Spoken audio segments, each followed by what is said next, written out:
ज्ञानवैराग्यभूषणम् श्रीमद्वेङ्कटनाथार्यं वन्दे वेदान्तदेशिकम्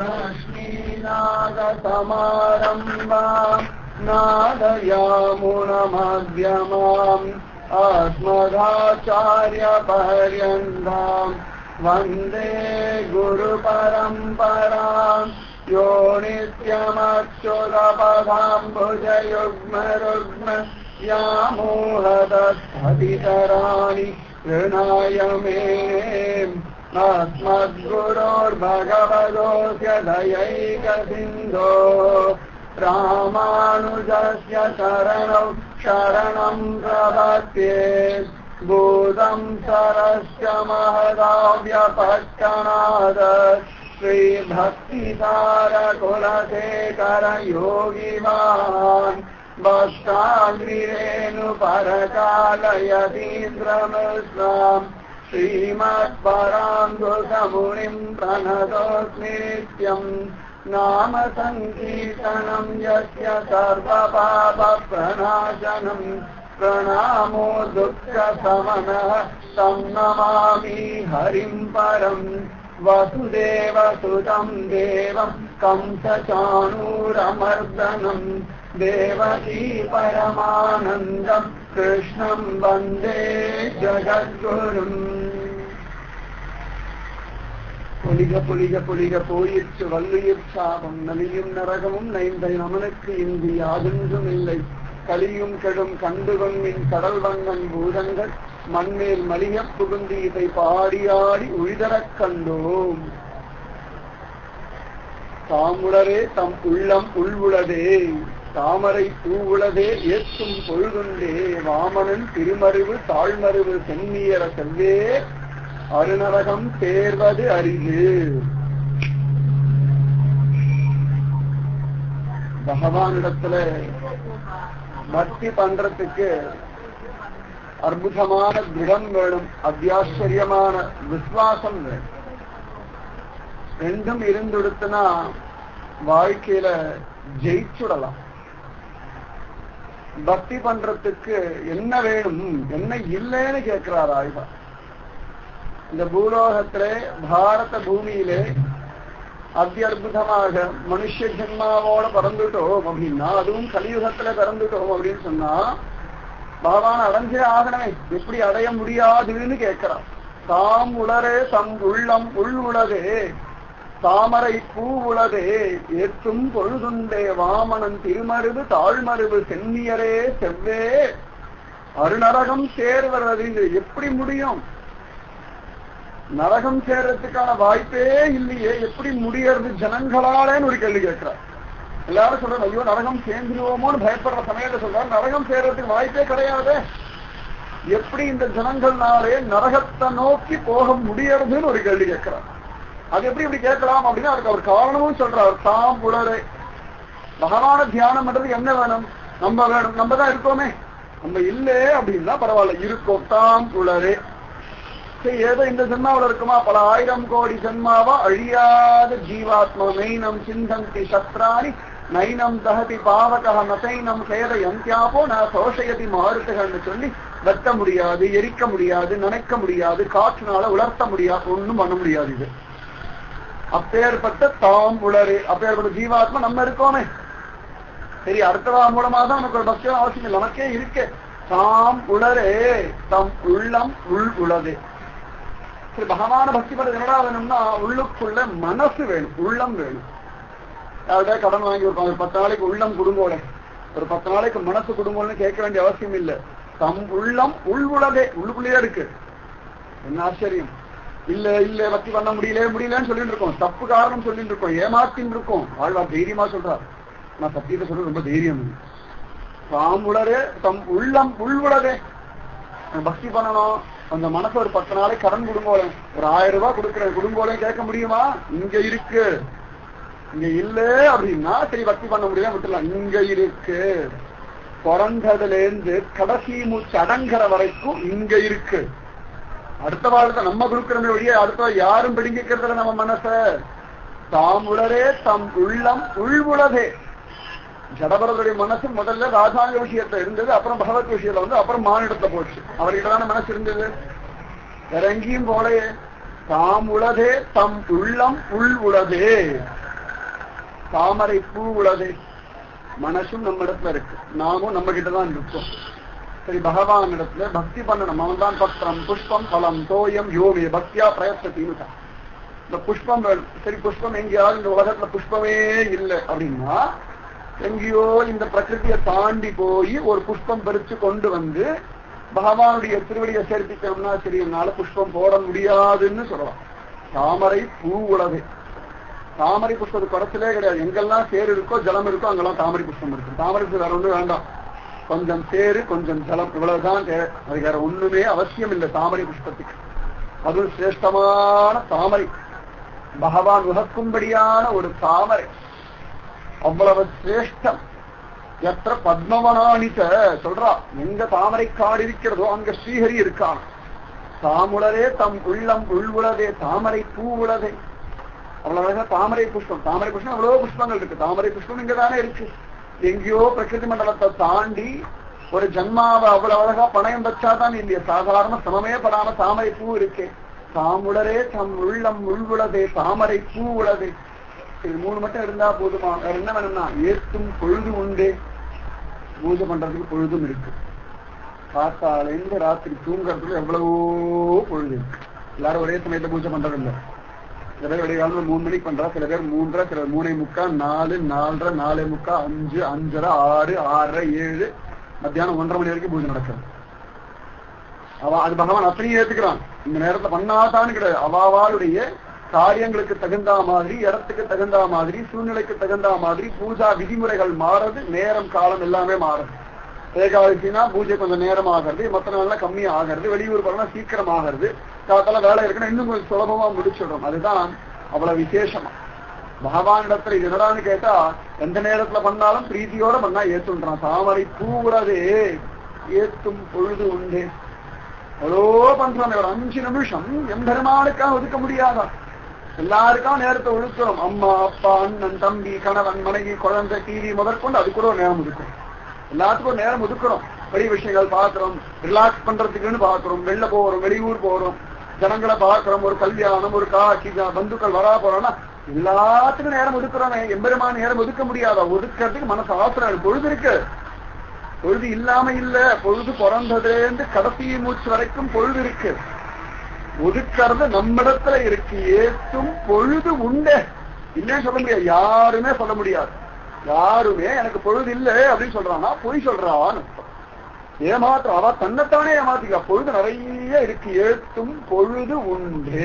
எத்தனை பேர் வெட்டிகத வேஷம் இருக்கு, எத்தனை பேர் அடுத்த வாழை பத்தி வேஷம் இருக்கு, எத்தனை பேர் தேவையில்லாத சில சிந்தனை மனுஷம். இதெல்லாம் நல்ல பொழுது இல்லையா? அந்த பொழுதுல எம்பெருமான தியானம் பண்ணா எல்லாம் கிடைச்சிருமே. ஏத்தும் பொழுது உண்டு. அதை தவிர வேற என்னடா இருக்கு? இன்னும் ஒண்ணு இருக்கான். வாமனன் திருமருவு தாழ்மருவு சென்னியர செவ்வே. விழறதுக்கும் அவன் திருவடியும் இருக்கு, அவன் திருவடியில கொண்டு வைக்கிறதுக்கும் தலையும் இருக்கு. இத்தனையும் இருக்கு. இதையும் தாண்டி அருநரகம் சேர்வது அறி. எதுவுமே இல்ல. தாமரை புஷ்பம் இல்ல, பொழுது இல்ல, ஆத்மா இல்ல, மனசு இல்ல, பகவானுடைய திருவடி இல்ல, அவன் திருவடியில கொண்டு போய் வைக்கிறது இது தலை இல்லை. இத்தனையும் இல்லைன்னா நிச்சயமா நரகம் போறோம். மாசம் அது தப்பே சொல்ல முடியாது யாரும். இத்தனையும் இருந்து நரகம் போறோம்னா இது யார் தப்பு? இது பகவானுடைய குற்றமா கலியுகத்துடைய குற்றமையா? அவாவாளுடைய குற்றம். அருநரகம் சேர்வது அறிந்து முடியவே முடியாது. முடியவே முடியாது.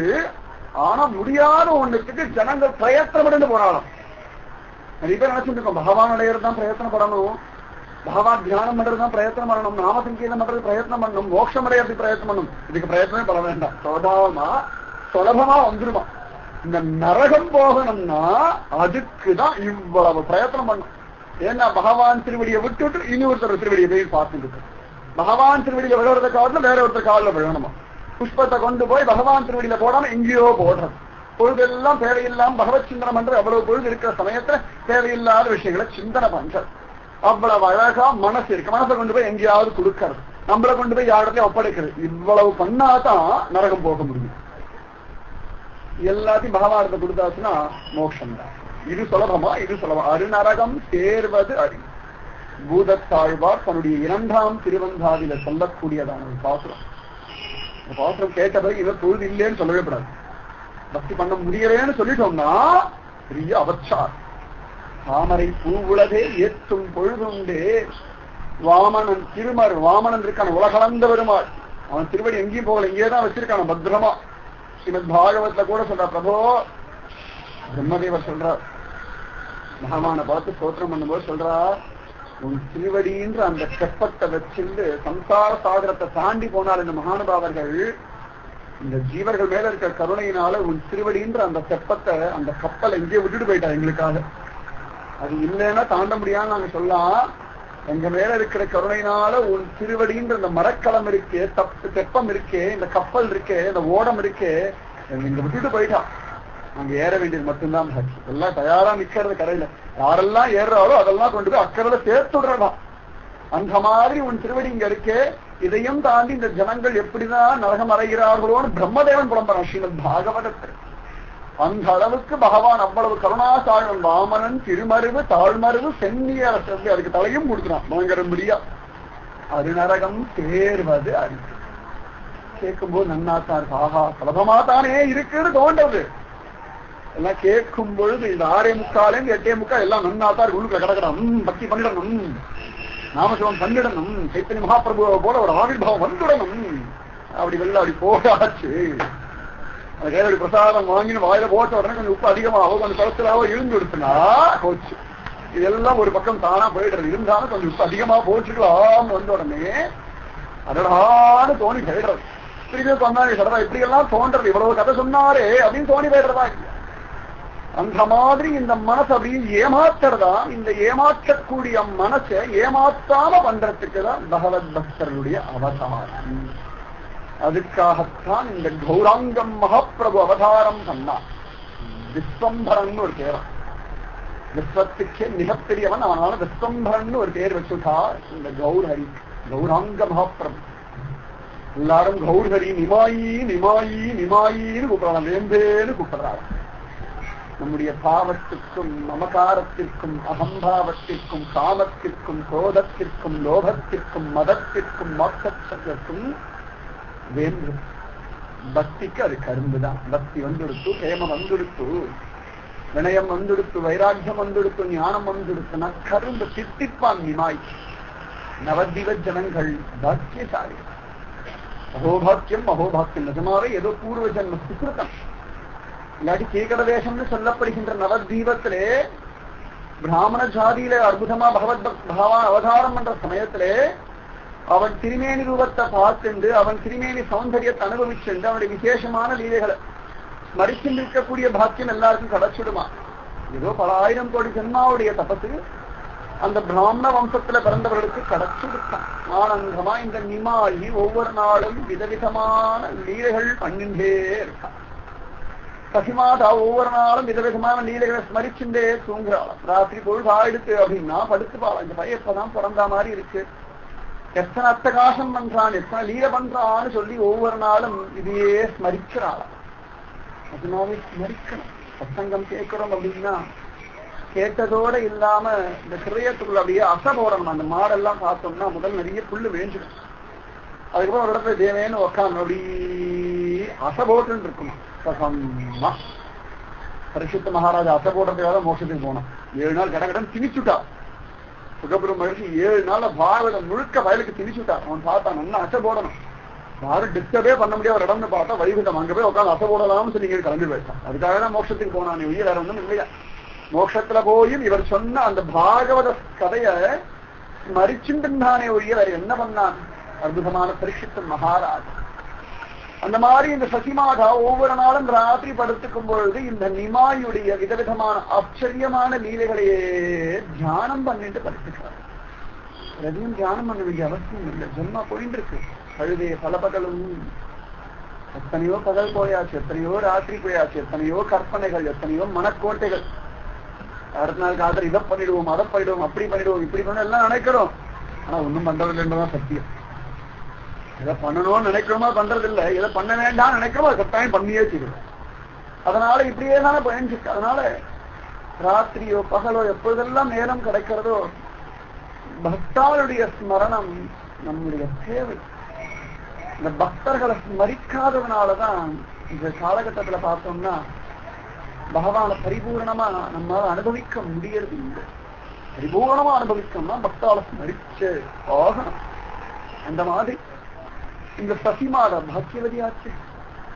அவ்வளவு அழகா அந்த சசிமாதா ஒவ்வொரு ராத்திரியும் இந்த நிமாய பக்கத்துல படுக்க வச்சிருந்து அவனை தட்டி தூங்க வச்சுட்டே இவன் தூங்குற அழக பார்த்துட்டே எத்தனை அழகா லீலைகள் பண்ணி இப்ப தேமேன்னு படுத்துட்டு இருக்கான். வெள்ளக்கு அரவில் சீலமர்ந்த வித்தினை. சாதாரணமா இந்த பிரபு பண்ணும்போது எல்லா லீலைகளை பண்ணும்போது அச்சோ தாங்க முடியலேன்னு இருக்கான். ஆனா ராத்திரி இவன் படுத்துட்டு இருக்க அழகா பார்த்துட்டானா இவனா இத்தனை காரியத்தையும் பண்ணா இந்த பொண்ணையும் பால் குடிக்குமான்னு சொல்லும்படியா இந்த கௌராங்கன் மகாபிரபுவானவன் அவ்வளவு அழகா தூங்கனான சதம்மா தூங்கனான். இவன் பிருந்தாவனத்திலையும் கோகுலத்திலையும் அயோத்தியையும் அற்புதமான தாயார் மடியிலையும் படுத்து தூங்கின்றானோ அதே பிரபு கலியுகத்திலே 30 கோடி தேவர்களும் பார்த்து கொண்டிருக்கிற மாணிக்கம் கட்டி வைரம் இடை கட்டி ஆணிப்பொன்னா செய்த வண்ண சிறுகத்தில எவன் படுத்து தூங்கினானோ அவன் இந்த ஏழ பிராமணர் வீட்டிலே அற்புதமா தாயாருடைய அரவணைப்புல அவளுடைய முந்தானையில அவள் கைகளையே அற்புதமா தலகனையா வச்சுட்டு சுகமா படுத்திருக்கானா எம்பெருமா. அகிலாண்ட கோடி பிரம்மாண்ட நாயகன் பத்துடைய அடியவர்க்கு அடியவனாச்சு. எப்பேற்பட்டவாளா இருந்தாலும் அவர்கள் எவ்வளவு தாழ்ந்தவாளா இருந்தாலும் அவள் லெவலுக்கு இறங்கக்கூடியதான ஒரு சௌலபியம் ஒரு எளிமை இவனை விட்டா வேற யாருக்கு? அந்த கௌராங்கன் அவ்வளவு சிரேஷ்டமாச்சு. பகவான் எத்தனையோ அவதாரங்கள் எடுத்திருக்கான். ஆனா இந்த விஸ்வம்பரன்னு சொல்லப்படுகின்றதான இந்த கௌராங்க லீலை அவ்வளவு விசேஷமா இருக்கான். ரொம்ப சௌலபியமா இருக்கான். கிருஷ்ணலீலையை காட்டிலும் சௌலபியமான ஒரு லீலை இந்த கௌராங்கனுடைய மகாபிரபுடைய லீலையா. தாயார் அப்படி அழகா படுத்துக்கிற ஒவ்வொரு நாளும் நினைக்கிறாளாம். யாராவது நீட்டி மழைக்கு சொல்லணுமா அப்படின்னா அவள் பாவம் எவ்வளவு அனுபவிச்சிருப்பா. அப்பதான் படுத்தா போல இருக்கும் கௌராங்கன். இந்த நிமாயினுடைய லீலைகள் நினைச்சு படுத்துன்றப்ப அவர்களுக்குள்ள விடிய காலம்பர ஆடும் எழுந்துருவாங்க. ஆனந்தமா இது ஏன் இன்னைக்கு என்ன லீலை பண்ண போறான் அப்படின்னு பாப்பாளாம். விதவிதமான லீலைகள், விதவிதமான பேச்சுக்கள், விதவிதமான நாட்டியம், விதவிதமான சிரிப்பு. சமயத்துல தாயாருடைய முந்தானிய பிடிச்சிட்டு தலையை ஆதி ஆதி சிரிக்கலாம். சமயத்துல தாயார் காரியம் என்ற சமயத்துல உப்பு மூட்டை தூக்குமா அப்படின்னு அடம் பிடிக்கிறான். கிருஷ்ணனாட்சி இது அடம் பிடிக்காம வேற யார் அடம் பிடிக்கலாம்? புறம்புல்குவான் கோவிந்தன் என்னை புறம்புல்குவான் மாதிரி பின்னாடி வந்து கழுத்தைன்னு ஒரு ஆசை ஆடுறான். அம்மா என்னமா பண்றே? புத்திசாலி ஆச்சு. கிருஷ்ணன் மாதிரி வெண்ணை கேட்கிற குழந்தை இல்லை. கிருஷ்ணன் மாதிரியே எல்லா விதமான லீலைகளும் பண்ணக்கூடிய குழந்தையாச்சு. அம்மா சசிமாதா ஏன் இவ்வளவு சிரமப்படுறே? சமத்தை கொஞ்சம் குறைச்சிக்கோயேன்றான் சின்ன குழந்தை. ஆனா இது எல்லாத்தமும் இது பண்றது. அடுத்தவா தன் பக்தர்ல சிரமப்படுத்தப்படாது. தன் பக்தர் இவன் மட்டும்தான் சிரமப்படுத்தணும். இந்த அன்புன்ற ஒண்ணுல சிரமப்படுத்தணும். அன்பு தொல்லைன்னு வரும். மற்றவர்களோட தொல்லை எல்லாம் சுயநலத்துல வருது. ஆனா இந்த பகவானோட தொல்லை பண்றான அன்பு தொல்லை. இந்த அன்புல என்ன பண்றதுன்ற ஏண்டாவது படுத்துறேன்னு மன நன்னா இருக்கு. படுத்துனா எல்லாருக்குமே ஹிருதயத்துல தோணும்.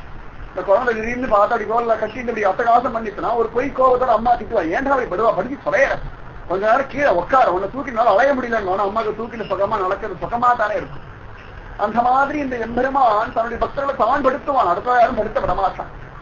இந்த மாதிரி ஒவ்வொரு நாளும் ஒவ்வொரு பொழுதும் மோட்சத்திலையும் கோலோக பிருந்தாவனத்திலையும் எந்த சுகத்தை நித்திய சூரிகளும் நித்திய முக்தர்களும் பெரிய பாகவதோத்தமர்களும் ஆதிசேஷனும் கருடனும் ராதிகாராணியும் கோபிகளும் யசோதையும் நந்தகோபுரம் தேவக்கியும் வசுதேவரும் எந்த ஆனந்தத்தை அனுபவிச்சிருக்காளோ அதே ஆனந்தத்தை பூலோகத்திலே கலியுகத்திலே நவத்வீபத்திலே சசிமாதா அனுபவிக்கிறார். ஜெகநாத மிஸ்ரர் அனுபவிக்கிறார். விஸ்வரூபன் அவன் அண்ணா அனுபவிக்கிறார்.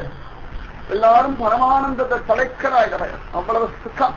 இது ஒவ்வொரு நாளும் விதவிதமான லீலைகள். ஒரு நாள் சசிமாதா அப்படி படுத்துட்டு இருக்கா. இது ஆனந்தமா அது படுத்துட்டு இருக்கிறத பார்த்துட்டு இதேமேனு படுத்துட்டு இருக்கான். கொஞ்சம் சின்ன பயலா இருக்கும்போது எத்தனை கலாட்டா பண்ணிருக்கான்னு நினைச்சு அதிசயிச்சு போறான். ஒரு நாள் சின்ன குழந்தையா இருக்கிற சமயத்துல இந்த நிமாய் வந்திகன் ஆனந்தமா தன் தந்தையோடையும் அண்ணன் சிக்கான விஸ்வரூபன் அவனோடையும் கங்கையில போய் தீர்த்தம் ஆடிட்டு வரான். ஜம்முன்னு தீர்த்தம் ஆடிட்டு 2 பேர் கையை பிடிச்சு துள்ளி பிடிச்சு ஒரு ஆட்டம் ஆடிட்டு பாக்குறதெல்லாம் பார்த்து ஒரு சிரிச்சு நிக்கிறவன். நிஜமாவே நவத்வீபத்துல எல்லாரும் எந்த திருவழியா வருவான்னு பார்த்துன்னு வேண்டிய எதிர்க்க வருவாங்க. நிமாயி எங்கடா போயிட்டு வரே அப்படிமா திருச்சினே சொல்ல மாட்டேன் போ அப்படிங்குமா. சில நேரத்துல அவன் இடத்துல ஓடி போய் நான் குளிச்சுட்டு வரேன் குதிக்குமா. இது யார் இடத்துல எப்படி பேசுவான்னு அவனுக்கு மட்டும்தான் தெரியும். அடுத்த வாழ்க்கை யாருக்குமே தெரியாது. இப்படி எல்லாம் பண்ணலாமா அப்படின்னா பகவத் பக்தர்கள் மட்டும்தான் சுதந்திரமா இந்த லோகத்துல லீல பண்ண முடியும். யாருக்கும் சுதந்திரம் கிடையாது. பகவத் பக்தாளுக்கும் பகவானுக்கும் மட்டும்தான் இந்த லீலா விபூதியிலே சுதந்திரமா விளையாடுவதற்கும் ஆடுவதற்கும் பாடுவதற்கும் சண்டை போடுறதுக்கும் உரிமை உண்டே ஒழிய சம்சாரத்திலும் காமத்திலும் மாட்டிண்டு கிடக்கிற ஜீவன்கள் கட்டுப்பட்டுதான் கிடக்கணும். ஏன்னா இந்த ஜீவன் எல்லாவற்றையும் கட்டுப்படுத்தி வச்சிருக்கிறவாளுக்கு எந்த விதமான சுதந்திரமும் கிடையவே கிடையாது. இந்த மாதிரி இந்த நிமாய் அப்பாவோடையும் அண்ணனோடையும் சகமா கங்கா ஸ்நானம் பண்ணிட்டு கங்கைக்கு ஆனந்தத்தை கொடுத்துட்டு இவன் ஆனந்தமா அவன் எப்பொழுதும் பிரசன்ன வசனமானவன் மூலம் சிரிச்சு மாதிரியே இருக்கு. எப்ப பார்த்தாலும் நமக்கு ஒரு உள்ளுக்குள்ள ஒரு குதூகலம், உள்ளுக்குள்ள ஒரு ஆனந்தம், நமக்கு வீடு மாதிரி சிரிச்சா அண்ணா இருக்குமே அப்படின்னு சொல்லும்படியான ஒரு சிரிப்போட இந்த பிரபு வரான். பாக்கிரமா மனசெல்லாம் கவர்ந்து எடுக்கிறான். உள்ளம் கவர் கல்வன் அப்படின்னு அவ்வளவு சிரேஷ்டமான கல்வன் பார்த்துட்டாலும் மனசு பறிபோயிடுமா. தேவைப்பட்ட பண்டிதனா இருந்தாலும் நிமாயை பார்த்த உடனே அடரா எத்தனை அழகா இருக்கான் குழந்தை, எத்தனை அழகா சிரிக்கிறான்னு சில சிரிப்பிலேயே தன்னை மயக்கி வச்சுடுறான். அவ்வளவு அழகானவன். அந்த மாதிரி வந்திருக்க சமயத்துல அற்புதமான ஒரு பிராமண யாத்திரிகர் அவர் நவதீபத்துக்குள்ள அப்படி கஷேத்ரானவன் போயிட்டு இருக்கார். நவதீபத்துல கங்கா யாத்திரை பண்ணிட்டு வந்துருக்கார். அவரை பார்த்த உடனே பண்டிதர் ஜெகநாத மிஸ்ரருக்கு ஒரு பெரிய மரியாதை வந்துடுத்து. அவர் திருவடிகள்ல சேவிச்சான். விஸ்வரூபனும் சேவிச்சான். ஆனந்தமா நிமாயும் சேவிச்சான். விஸ்வரூபன் கிளம்பி போயிட்டான். ஆனந்தமா அவன் சேவிச்சுட்டான். டைம் ஆயிடுத்து, பள்ளிக்கூடம் போகிறவன் போயாச்சு. உடனே ஜெகநாத மிஸ்ரர் அற்புதமா இவரிடத்துல சொன்னார், நீங்க எங்க ஆத்துக்கு எழுந்துள்ளணும், எங்க ஆத்துல இன்னைக்கு அற்புதமா பிரசாதம் எடுத்துக்கணும் அப்படின்னு பிரார்த்தனை பண்றாரு. ஏன்னா எந்த இடத்துல பகவத் பக்தர்கள் இந்த சம்சாரியுடைய பாவத்தை போக்குவதற்காக பிரசாதம் எடுத்துக்கிறாலும் அந்த ஜீவனமே பாவனமானது. அந்த ஜீவர்களை அற்புதமான பாக்கியவான்கள். அவ சாப்பிட்ட பிறகு அந்த உச்சிஷ்ட பிரசாதம் சாப்பிடுறவர்கள் நிஜமாவே மோட்சத்தை அடைவார்கள் சொல்ல சந்தேகமே வேண்டாம்.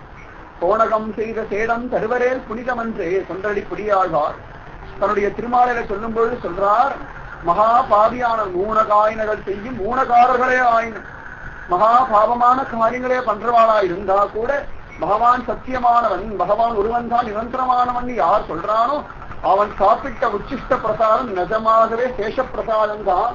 அது சாப்பிட்டாச்சினாலே ஜென்மா சாபல்யமாயிடும் அப்படின்னு சார். ஏன்னா பக்தாவுடைய உச்சிஷ்ட பிரசாதத்துக்கு சமானமா லோகத்துல எதுவுமே கிடையாது. அவ்வளவு விசேஷமா இந்த எம்பெருமான். அதனாலதான் அந்த கோப குழந்தைகள் எல்லாம் பிருந்தாவனத்துல வனபோஜனம் பண்றாங்க எம்பெருமான். இன்னைக்கு கூட எல்லாரும் நாராயணியம் வாசிச்சோம், பாகவதம் வாசிச்சோம் அப்படின்னா வனபோஜனம் வனபோஜனம் வனபோஜனம் பெருமையா பேசிருக்கோம்னா அந்த வனபோஜனம் கொண்டாட சமயத்துல பகவத் பக்தர்கள் எல்லாம் அந்த ஆகாரத்தை சாப்பிட்டு அதன் பிறகு எம்பெருமானுக்கு நிவேதனம் ஆகாரம். நிவேதனம் அற்புதமா நம்ம பார்க்கும் பொழுது நிவேதனம் பண்ணிட்டு சாப்பிடுறோம். ஆனா வனபோஜனம்னு ஒண்ணு கொண்டாடினோம்னா முதல்ல சுகபிரம்ம மகரிஷியிலேருந்து அந்த கோபர்கள் கோபிகள் மாடுகள் கண்ணுக்குட்டிகள் பிருந்தாவனத்திற்கு பசு பட்சிகள் முதற்கொண்டு எல்லாமே அனுபவிச்ச பிறகு கிருஷ்ணா நன்னாக்குடா நீயும் சாப்பிடுறான்னு கொடுக்கிறான். அதனால அந்த பகவானே உச்சிஷ்ட பிரசாதத்தை அவ்வளவு சகமா ஸ்வீகரிக்கிறான். அதனால அவன் தானே முதல்ல ஆரம்பிச்சு வச்சான். சபரிக்கு அச்சல் பண்ணி கொடுத்த பதத்தை தானே ஆகாரம் நன்னா இருக்கு, இது போல ஒரு ஆகாரம் நான் சாப்பிட்டதே இல்லைன்னு ராமனா இருக்கும்பொழுது இவன் தானே பக்தாளுடைய உச்சிஷ்ட பிரசாதத்திற்கு சமானம் எதுவும் இல்லைன்னு நிரூபணம் பண்ணிட்டான். அந்த மாதிரி இந்த பாகவதர்கள் எல்லாரும் சாப்பிட்ட பிறகு அதை சாப்பிட்டோம்னு சொன்னா நிஜமாவே இந்த ஜென்மாவோட 1000 கோடி ஜென்மாவுடைய பாவங்கள் ஒட்டிண்டு கிடக்க இந்த பாவம் எல்லாம் உடனே நாசமாயிடும். ஆனா பக்தர்கள் அவ்வளவு சாதாரணமா எல்லா கிரகங்கள்லையும் ஆகாரம் எடுத்துக்கிறதுக்கு ஒத்துக்க மாட்டார். சுத்தமான பிரேமையும் வினயமும் வைராக்கியமும் பகவத் பக்தியும் பகவான் அடையணும்ன்ற தவிப்பும் இருந்துடுச்சுன்னா அந்த இடத்துல பகவத் பக்தர்கள் ஆகாரம் எடுத்துக்கிறதுக்கு ஒத்துக்கொள்கின்றார்கள். அந்த மாதிரி இந்த ஜெகநாத மித்தவர் சிரேஷ்டமானவர், நிமாயோ அத்தியுதமான பகவத் ஸ்வரூபம். இந்த பிராமணரோ உத்தமமான யாத்ரீகன். சும்மா காமத்திலையும் மோகத்திலையும் மயங்கினவர் இல்லை, பகவத் பக்தியிலே தலைச்சு கிடக்கக்கூடியதான ஒரு மகானுபாவர் இந்த பிராமணர். ஜெகநாத மிஸ்ரர் பிரார்த்தனை பண்றார். முதல்ல ஒத்துக்க மாட்டேங்கிறார் இந்த பிராமணர். ஆனா ஜெகநாத மிஸ்ரருடைய வினயத்தையும் ஞானத்தையும் வைராக்கியத்தையும் பார்த்தவுடனே சரி உங்காத்துல நான் ஆகாரம் எடுத்துக்கிறேன் அப்படின்னு சொல்லி ஒத்துனுட்டார். சகமா ஆட்டுக்கு அழிச்சுட்டு போயிட்டா. அந்த காலத்துல பிராமணன் இந்த காலத்துல சில பேர்லாம் இருக்கா. அவ எந்த ஆகாரம் எம்பெருமானுக்கு நிவேதனம் பண்றாளோ அது அவளே தயார் பண்ணுவா. அடுத்த யாரையும் தயார் பண்ண விடமாட்டான். பகவத் தியானம் பண்ணிட்டு பகவன் நாம சங்கீர்த்தம் சொல்லிட்டு அந்த அரிசியை சுத்தப்படுத்துற சமயத்துல கூட பகவன் நாம சங்கீர்த்தம் சொல்லிட்டு தான் பண்ணுவான். வேத மந்திரங்களை சொல்லிட்டு தான் எல்லா காரியமும் பண்ணுவான். அப்படி இருந்ததான ஒரு சமுதாயம், அப்படி இருந்த பிராமண வம்சம் இன்னைக்கு அப்படி இல்லைன்றதான் வைத்திருக்கிறான ஒரு விஷயம். நான் சொல்றது ரொம்ப கஷ்டமா இருக்கும். ஆனா நீங்க அந்த மாதிரி பிராமணர்கள் இல்ல. பிராமண வம்சம் சிரேஷ்டமா தான் இருக்கு. எல்லாம் பரத்வாஜ கோத்திரம் தான், கௌசிக கோத்திரம் தான், இது விதமா சொல்லிட்டு தான் இருக்கும். ஆனா அந்த கோத்திரத்துக்குரியதான ஒரு கர்மாவே சம்சோமா அப்படின்னு பார்த்தா இல்லைன்றதுதான் சத்தியம். எல்லாரும் வைசியர்களும் சூத்திரர்களும் சத்திரியகளமா மாறிக்குமே ஒழிய சுத்தமான பிராமணத்தன்மை அடிமணிக்கிறது இல்லை. அதனாலதான் அந்த பிராமணர்களுக்கு இந்த காலத்துல பார்த்தோம்னா ஒரு மரியாதை இல்லை அப்படின்னா அந்த பிராமணத்தன்மையை நம்ம பூர்ணத்துவமா வச்சுக்கல. பிராமணத்துவத்தை பூர்ணத்துவமா அடைவதற்கான முயற்சியே பண்ண மாட்டேங்கிறோன்றதுதான் சத்தியம். ஆனா அந்த காலத்திலையும் இந்த காலத்துல எத்தனையோ பிராமணர்கள் அடியும் பார்த்திருக்கேன், எத்தனையோ சத்தையுடைய பிராமணர்கள் இன்னைக்கும் வந்துட்டு தான் இருக்கா. அந்த மாதிரி அந்த பிராமணர்கள் தாங்களே தங்களுக்குரிய அந்த ஆகாரத்தை தயார் பண்ணுவார். பசிமாதான் அந்த ஆகாரத்துக்கு என்னென்ன வேண்டுமோ காய்கறி, அரிசி, அந்த பாத்திரம் முதற்கொண்ட காலத்துல எல்லாம் மண் பாத்திரம் தான் கணிதம் பண்ணுவோம் முக்காவாசி. அதன் பிறகு கொஞ்ச நாள் கழிச்சுதான் எல்லாம் வெங்கல பாத்திரம், வெள்ளி பாத்திரம் எல்லாம் வந்து மண் பாத்திரத்தை பண்ணும்போது அவ்வளவு ஆகாரத்தும் தேகத்துக்கும் அவ்வளவு நன்னாவே இருந்தது, யாரும் சமமே படாம இருந்தா. அந்த மாதிரி எல்லாம் தயார் பண்ணி கொடுத்தா ஒரு அற்புதமா கங்கையில போய் தீர்த்தம் ஆடிட்டு வந்து திரும்பவும் அற்புதமா உட்கார்ந்துட்டு ஆனந்தமா கையை எல்லாம் தயார் பண்ணிட்டான். தயார் பண்ணி வச்சுட்டு எம்பெருமானுடைய திருமூர்த்தி முன்னாடிய வாரத்துல ஒரு அர்ச்சாவதார மூர்த்தி இருக்கு. அந்த அர்ச்சாவதார மூர்த்தி விசேஷம் என்னன்னா, நம்ம எந்த சமயத்தை நிவேதனம் பண்ணணும் அந்த சமயத்தை ஸ்வீகரிக்கும். நேரார் மயில் விட்டு காக்கை வின் போவரோ அப்படின்னு திருமங்கை ஆழ்வார். கலியுகத்துல இந்த அர்ச்சாவதார மூர்த்தி இருக்கே ரொம்ப சௌலபியம். நம்ம நினைச்சபடி ஆற போடலாம், நினைச்சபடி பூஜை பண்ணலாம், அத்தியற்புதம் என்ன வேணா பண்ணலாம் அப்படின்னு இருக்கான். நம்ம கஷ்டப்பட்டால நம்முடைய கட்டுப்பாட்டா இருக்கோம்னு அது.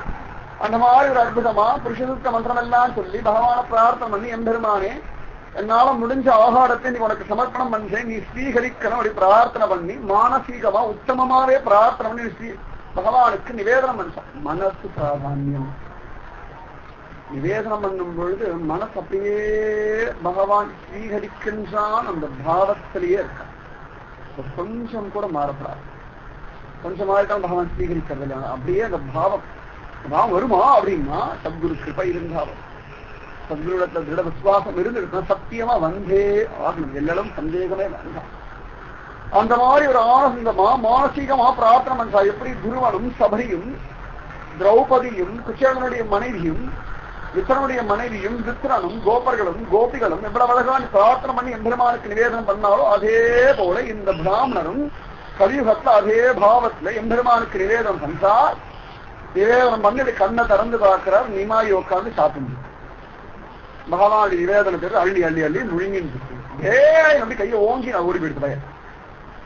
என்னமோ சத்தம் கேட்கறது ஓடி வந்தா குழந்தையோட கையெல்லாம் பார்த்தா சாதம் பயந்து நடுங்கி போயிட்டான். ஜெகநாத விஸ்வரும் சசிகேவி ஜெகநாத என்னம்மா இப்படி பண்றான், அட்டகாசம் பண்றானே அப்படின்னு உடனே ஓங்கி அடிக்க போனார். உடனே ஓடி வந்தார் பிராமணர். குழந்தை ஏதோ தெரியாம பண்ணிட்டான். அவனுக்கு என்ன தெரியும்? உனக்கு தெரியாது சர்வஜன், உனக்கு என்ன தெரியாது, எனக்கு தெரியாததுன்னு ஒண்ணுதான் தெரியாது, நமக்கு எல்லாமே நல்லா தெரிஞ்சு வந்தான். அந்த மாதிரி இந்த குழந்தை ஓடி வந்துட்டான். பயந்து நடுங்கி நிக்கிறான், நடுங்கிற மாதிரி நடிக்கிறான், அவனா நடுங்குவான். உடனே ஜெகநாதன் இடத்துல அந்த பிராமணர் சொன்ன, சரி பரவாயில்ல, இதுவும் நன்மைக்கு இன்னைக்கு எனக்கு ஏகாதசி போல இருக்கு, அவெல்லாம் பற்றினா ஏகாதசி அவ்வளவுதான் முடிஞ்சு போச்சு. ஒரு இடத்துல பெரியாழ்வார் சொல்றார், எல்லாரும் சொல்றோம் சாப்பிடாதவன் பற்றின்னு சொல்றோம், இல்லடா என்னைக்கு ஒரு நாம சங்கீர்த்தம் சொல்லலையோ அந்த பொழுது பட்டினிதான். அதுதான் ஆகாரம். எந்த நிமிஷம், எந்த காலம், எந்த நேரம், எந்த நாள் வாயிலான ஒரு நாமத்தை சொல்லலையோ அன்று முழுதும் பட்டினிதான். அன்னைக்குதான் நாங்க பட்டினி. அப்ப நல்லா பட்டினியே கிடையாது, நல்லா சாப்பிடுறோம். அப்ப பார்த்துக்கோங்க, நாம ஜபமே ஆகாரமா வச்சுட்டு இருக்காங்கன்னா எப்படி இருந்திருக்கா தெரியுமா? இந்த பெரியவா இருந்த இந்த பூமியில இருந்து நம்ம எவ்வளவு நாமஜபம் பண்ணோம், நீங்க எவ்வளவு பண்ற நீங்க பாத்துக்கோங்க. இன்னைக்கு நாமஜபம் பண்ணலையோ அன்னைக்கு பட்டினி நாளே. அன்னைக்கு நீ பட்டினிகளை நல்லா சாப்பிட்டுட்டோம் அப்படின்னு அவ்வளவு சிரேஷ்டம் பெரியவா. அவ்வளவு ஆச்சரியமானது. என்ன ஆச்சரியமான ஒரு பாவம். அதுல கிஞ்சிட்டாவது நமக்கு அடிக்க வேண்டாமா? கிஞ்சிட்டாவது வரணும்னு ஒரு பிரார்த்தனை வேண்டாமா? ஒரு கிஞ்சிட்டாவது வரணுமே ஒரு புருஷ பிரயத்தனம் பண்ண வேண்டாமா? எல்லாத்துக்கும் பிரயத்னம் பண்றோமே. பகவத் பக்தாவுடைய பாவம் கொஞ்சம் வரட்டமே, நாராயண பக்தருடைய பாவம் வரட்டமே, பூந்தானத்துடைய அந்த பாவம் வரட்டமே, யசோதையுடைய பாவம் எவ்வளவோ பெரியவா இருக்காரோ ஒரு பெரியவாளை தியானம் பண்ணி அந்த பாவம் ஸ்வீகரிச்சுட்டோம்னா போதுமே.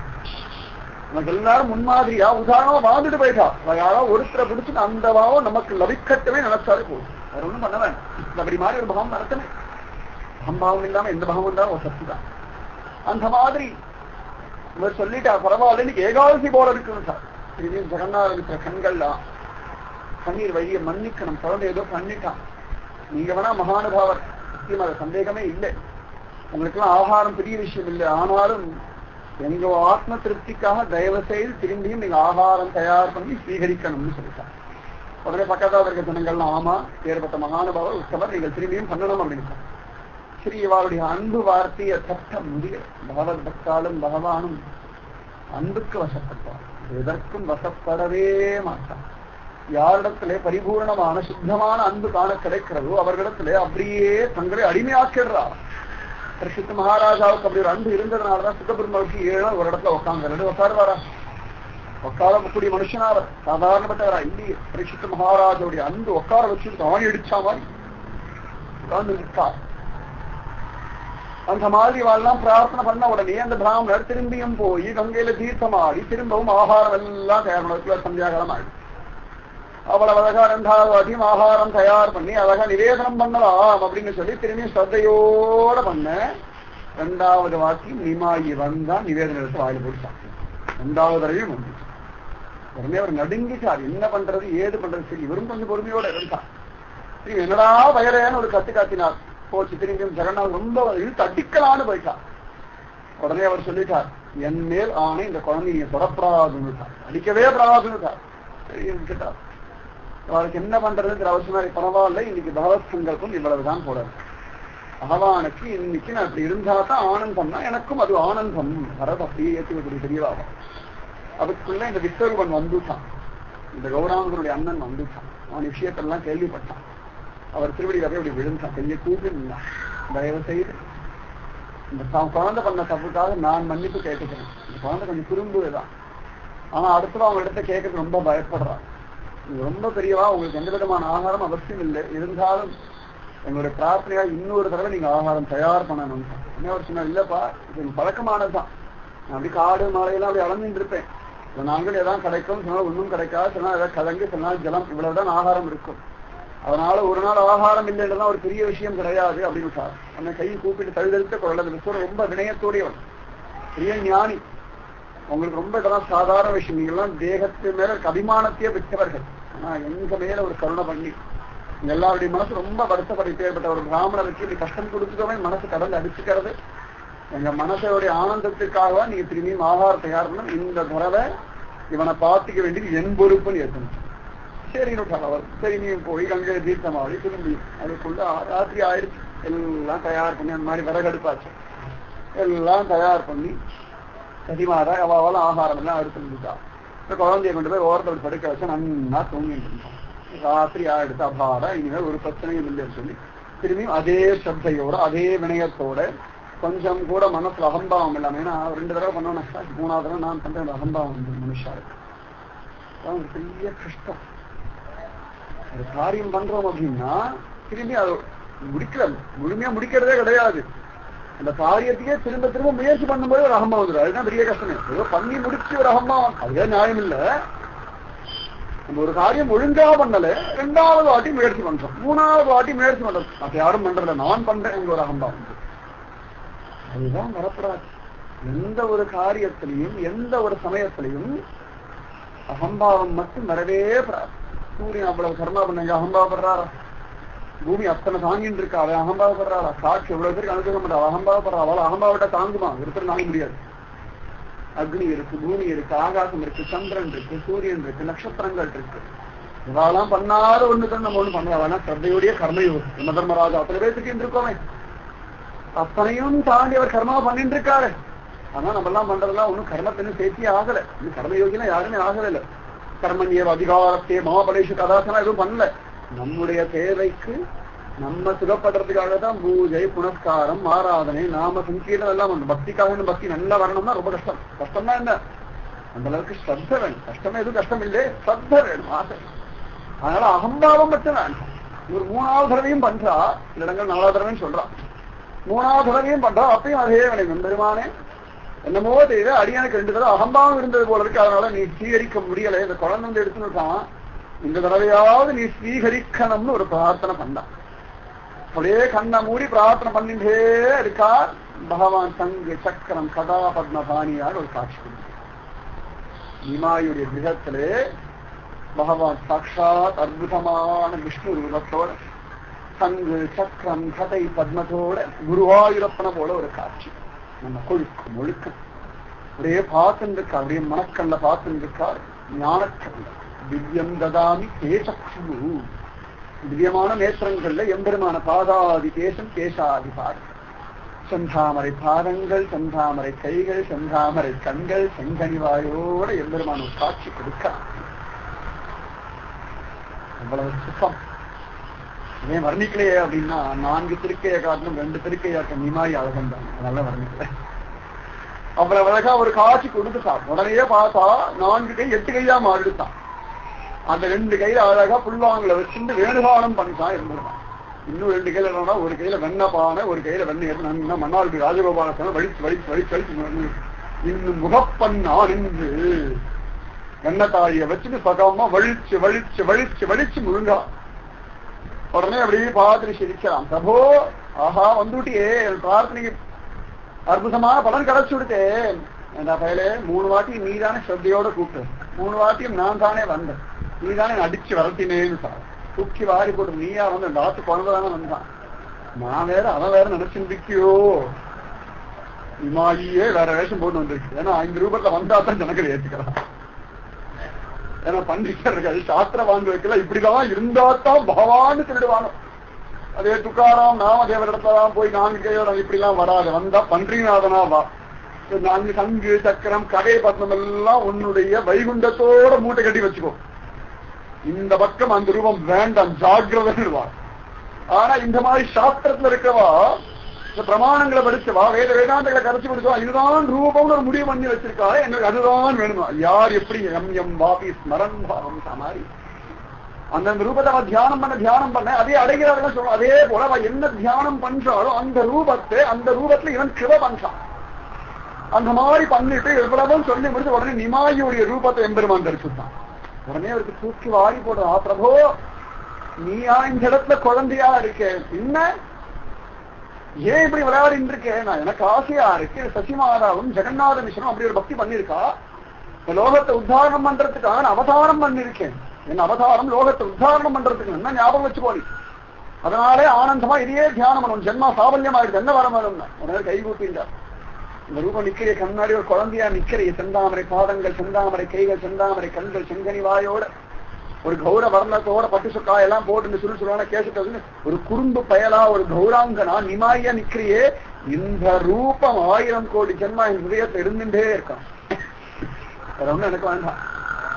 ஒரு விஸ்வரூபம் எனக்கு வேண்டாம், சங்கீதக்கிற கதாபத்மமாய் ரூபம் வேண்டாம். இந்த நிமாயின்ற இந்த ரூபம் என் ஹிருதய கமலத்தில் எப்பொழுதும் இருந்து விடுத்தா எனக்கு அது போல வேற எதுவும் நான் கேட்கிறேன். எனக்கு நாராயண ரூபம் வேண்டாம், விஷ்ணு ரூபம் வேண்டாம், வேணுகோபால ரூபமும் வேண்டாம், பாலகோபாலனும் வேண்டாம், ராதிகாரமும் வேண்டாம். நிமாயி இந்த கௌராங்கன ரூபம் இருக்கே, இந்த நிமாயின் இந்த ஒரு ரூபம் என் ஹிருதயத்துல நிறைஞ்சுடுத்தினா அது போதும். ஏன்னா ஆச்சாரிய தேவோ பவன், ஆச்சாரியன் தானே குரு பிரம்மா, குரு விஷ்ணு, குரு தேவோ மகேஸ்வர, குரு சாட்சாத் பரபிரம்மம், தஸ்மை ஸ்ரீ குரவே நமகான்னு இங்க ஒரு குரு ரூபத்துல நிக்கிறிய, ஒரு பாகவத ரூபத்துல நிக்கிறியே, இந்த ரூபம் எனக்கு போதும்.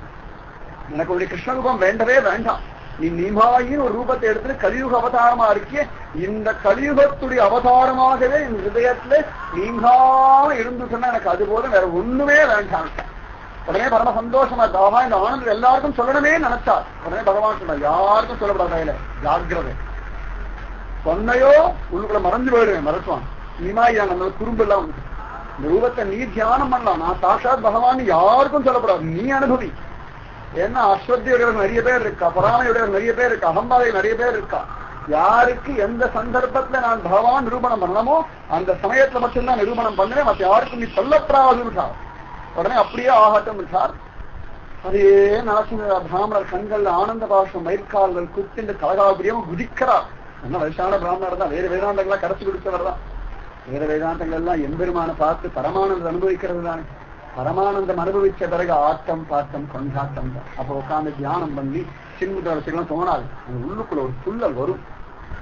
என்ன துள்ளி குதி மதம் பிடிச்ச யானை போல இருக்கும். சரியா சொல்லணும்னா பரமானந்தம் இருக்கிறவா மதம் பிடிச்ச யானை மாதிரி தான். ஒண்ணும் தெரியாது, யாரை பத்தியும் கவலைப்பட மாட்டான். அதே பக்தர்கள் வந்துட்டான அந்த ஒரு தேம ஆளுங்க நம்ம தொட்டாலும் உடம்புல ஷாக் அடிக்கும். உச்சந்தலையிலிருந்து உள்ளங்கால் வரைக்கும் நாடு சிறுத்து போயிடும். பார்த்தாலும் நமக்கு அந்த பாவம் வந்துடும். ஆச்சரியமா இருக்கும், சொல்லவே முடியாது. மேல்மூச்சுக்கு ஒரு சப்தம், நரசிம்ம ஆவிர்பாவமா வராகமூர்த்தி ஆவிர்பாவமா என்னன்னு தெரியாது.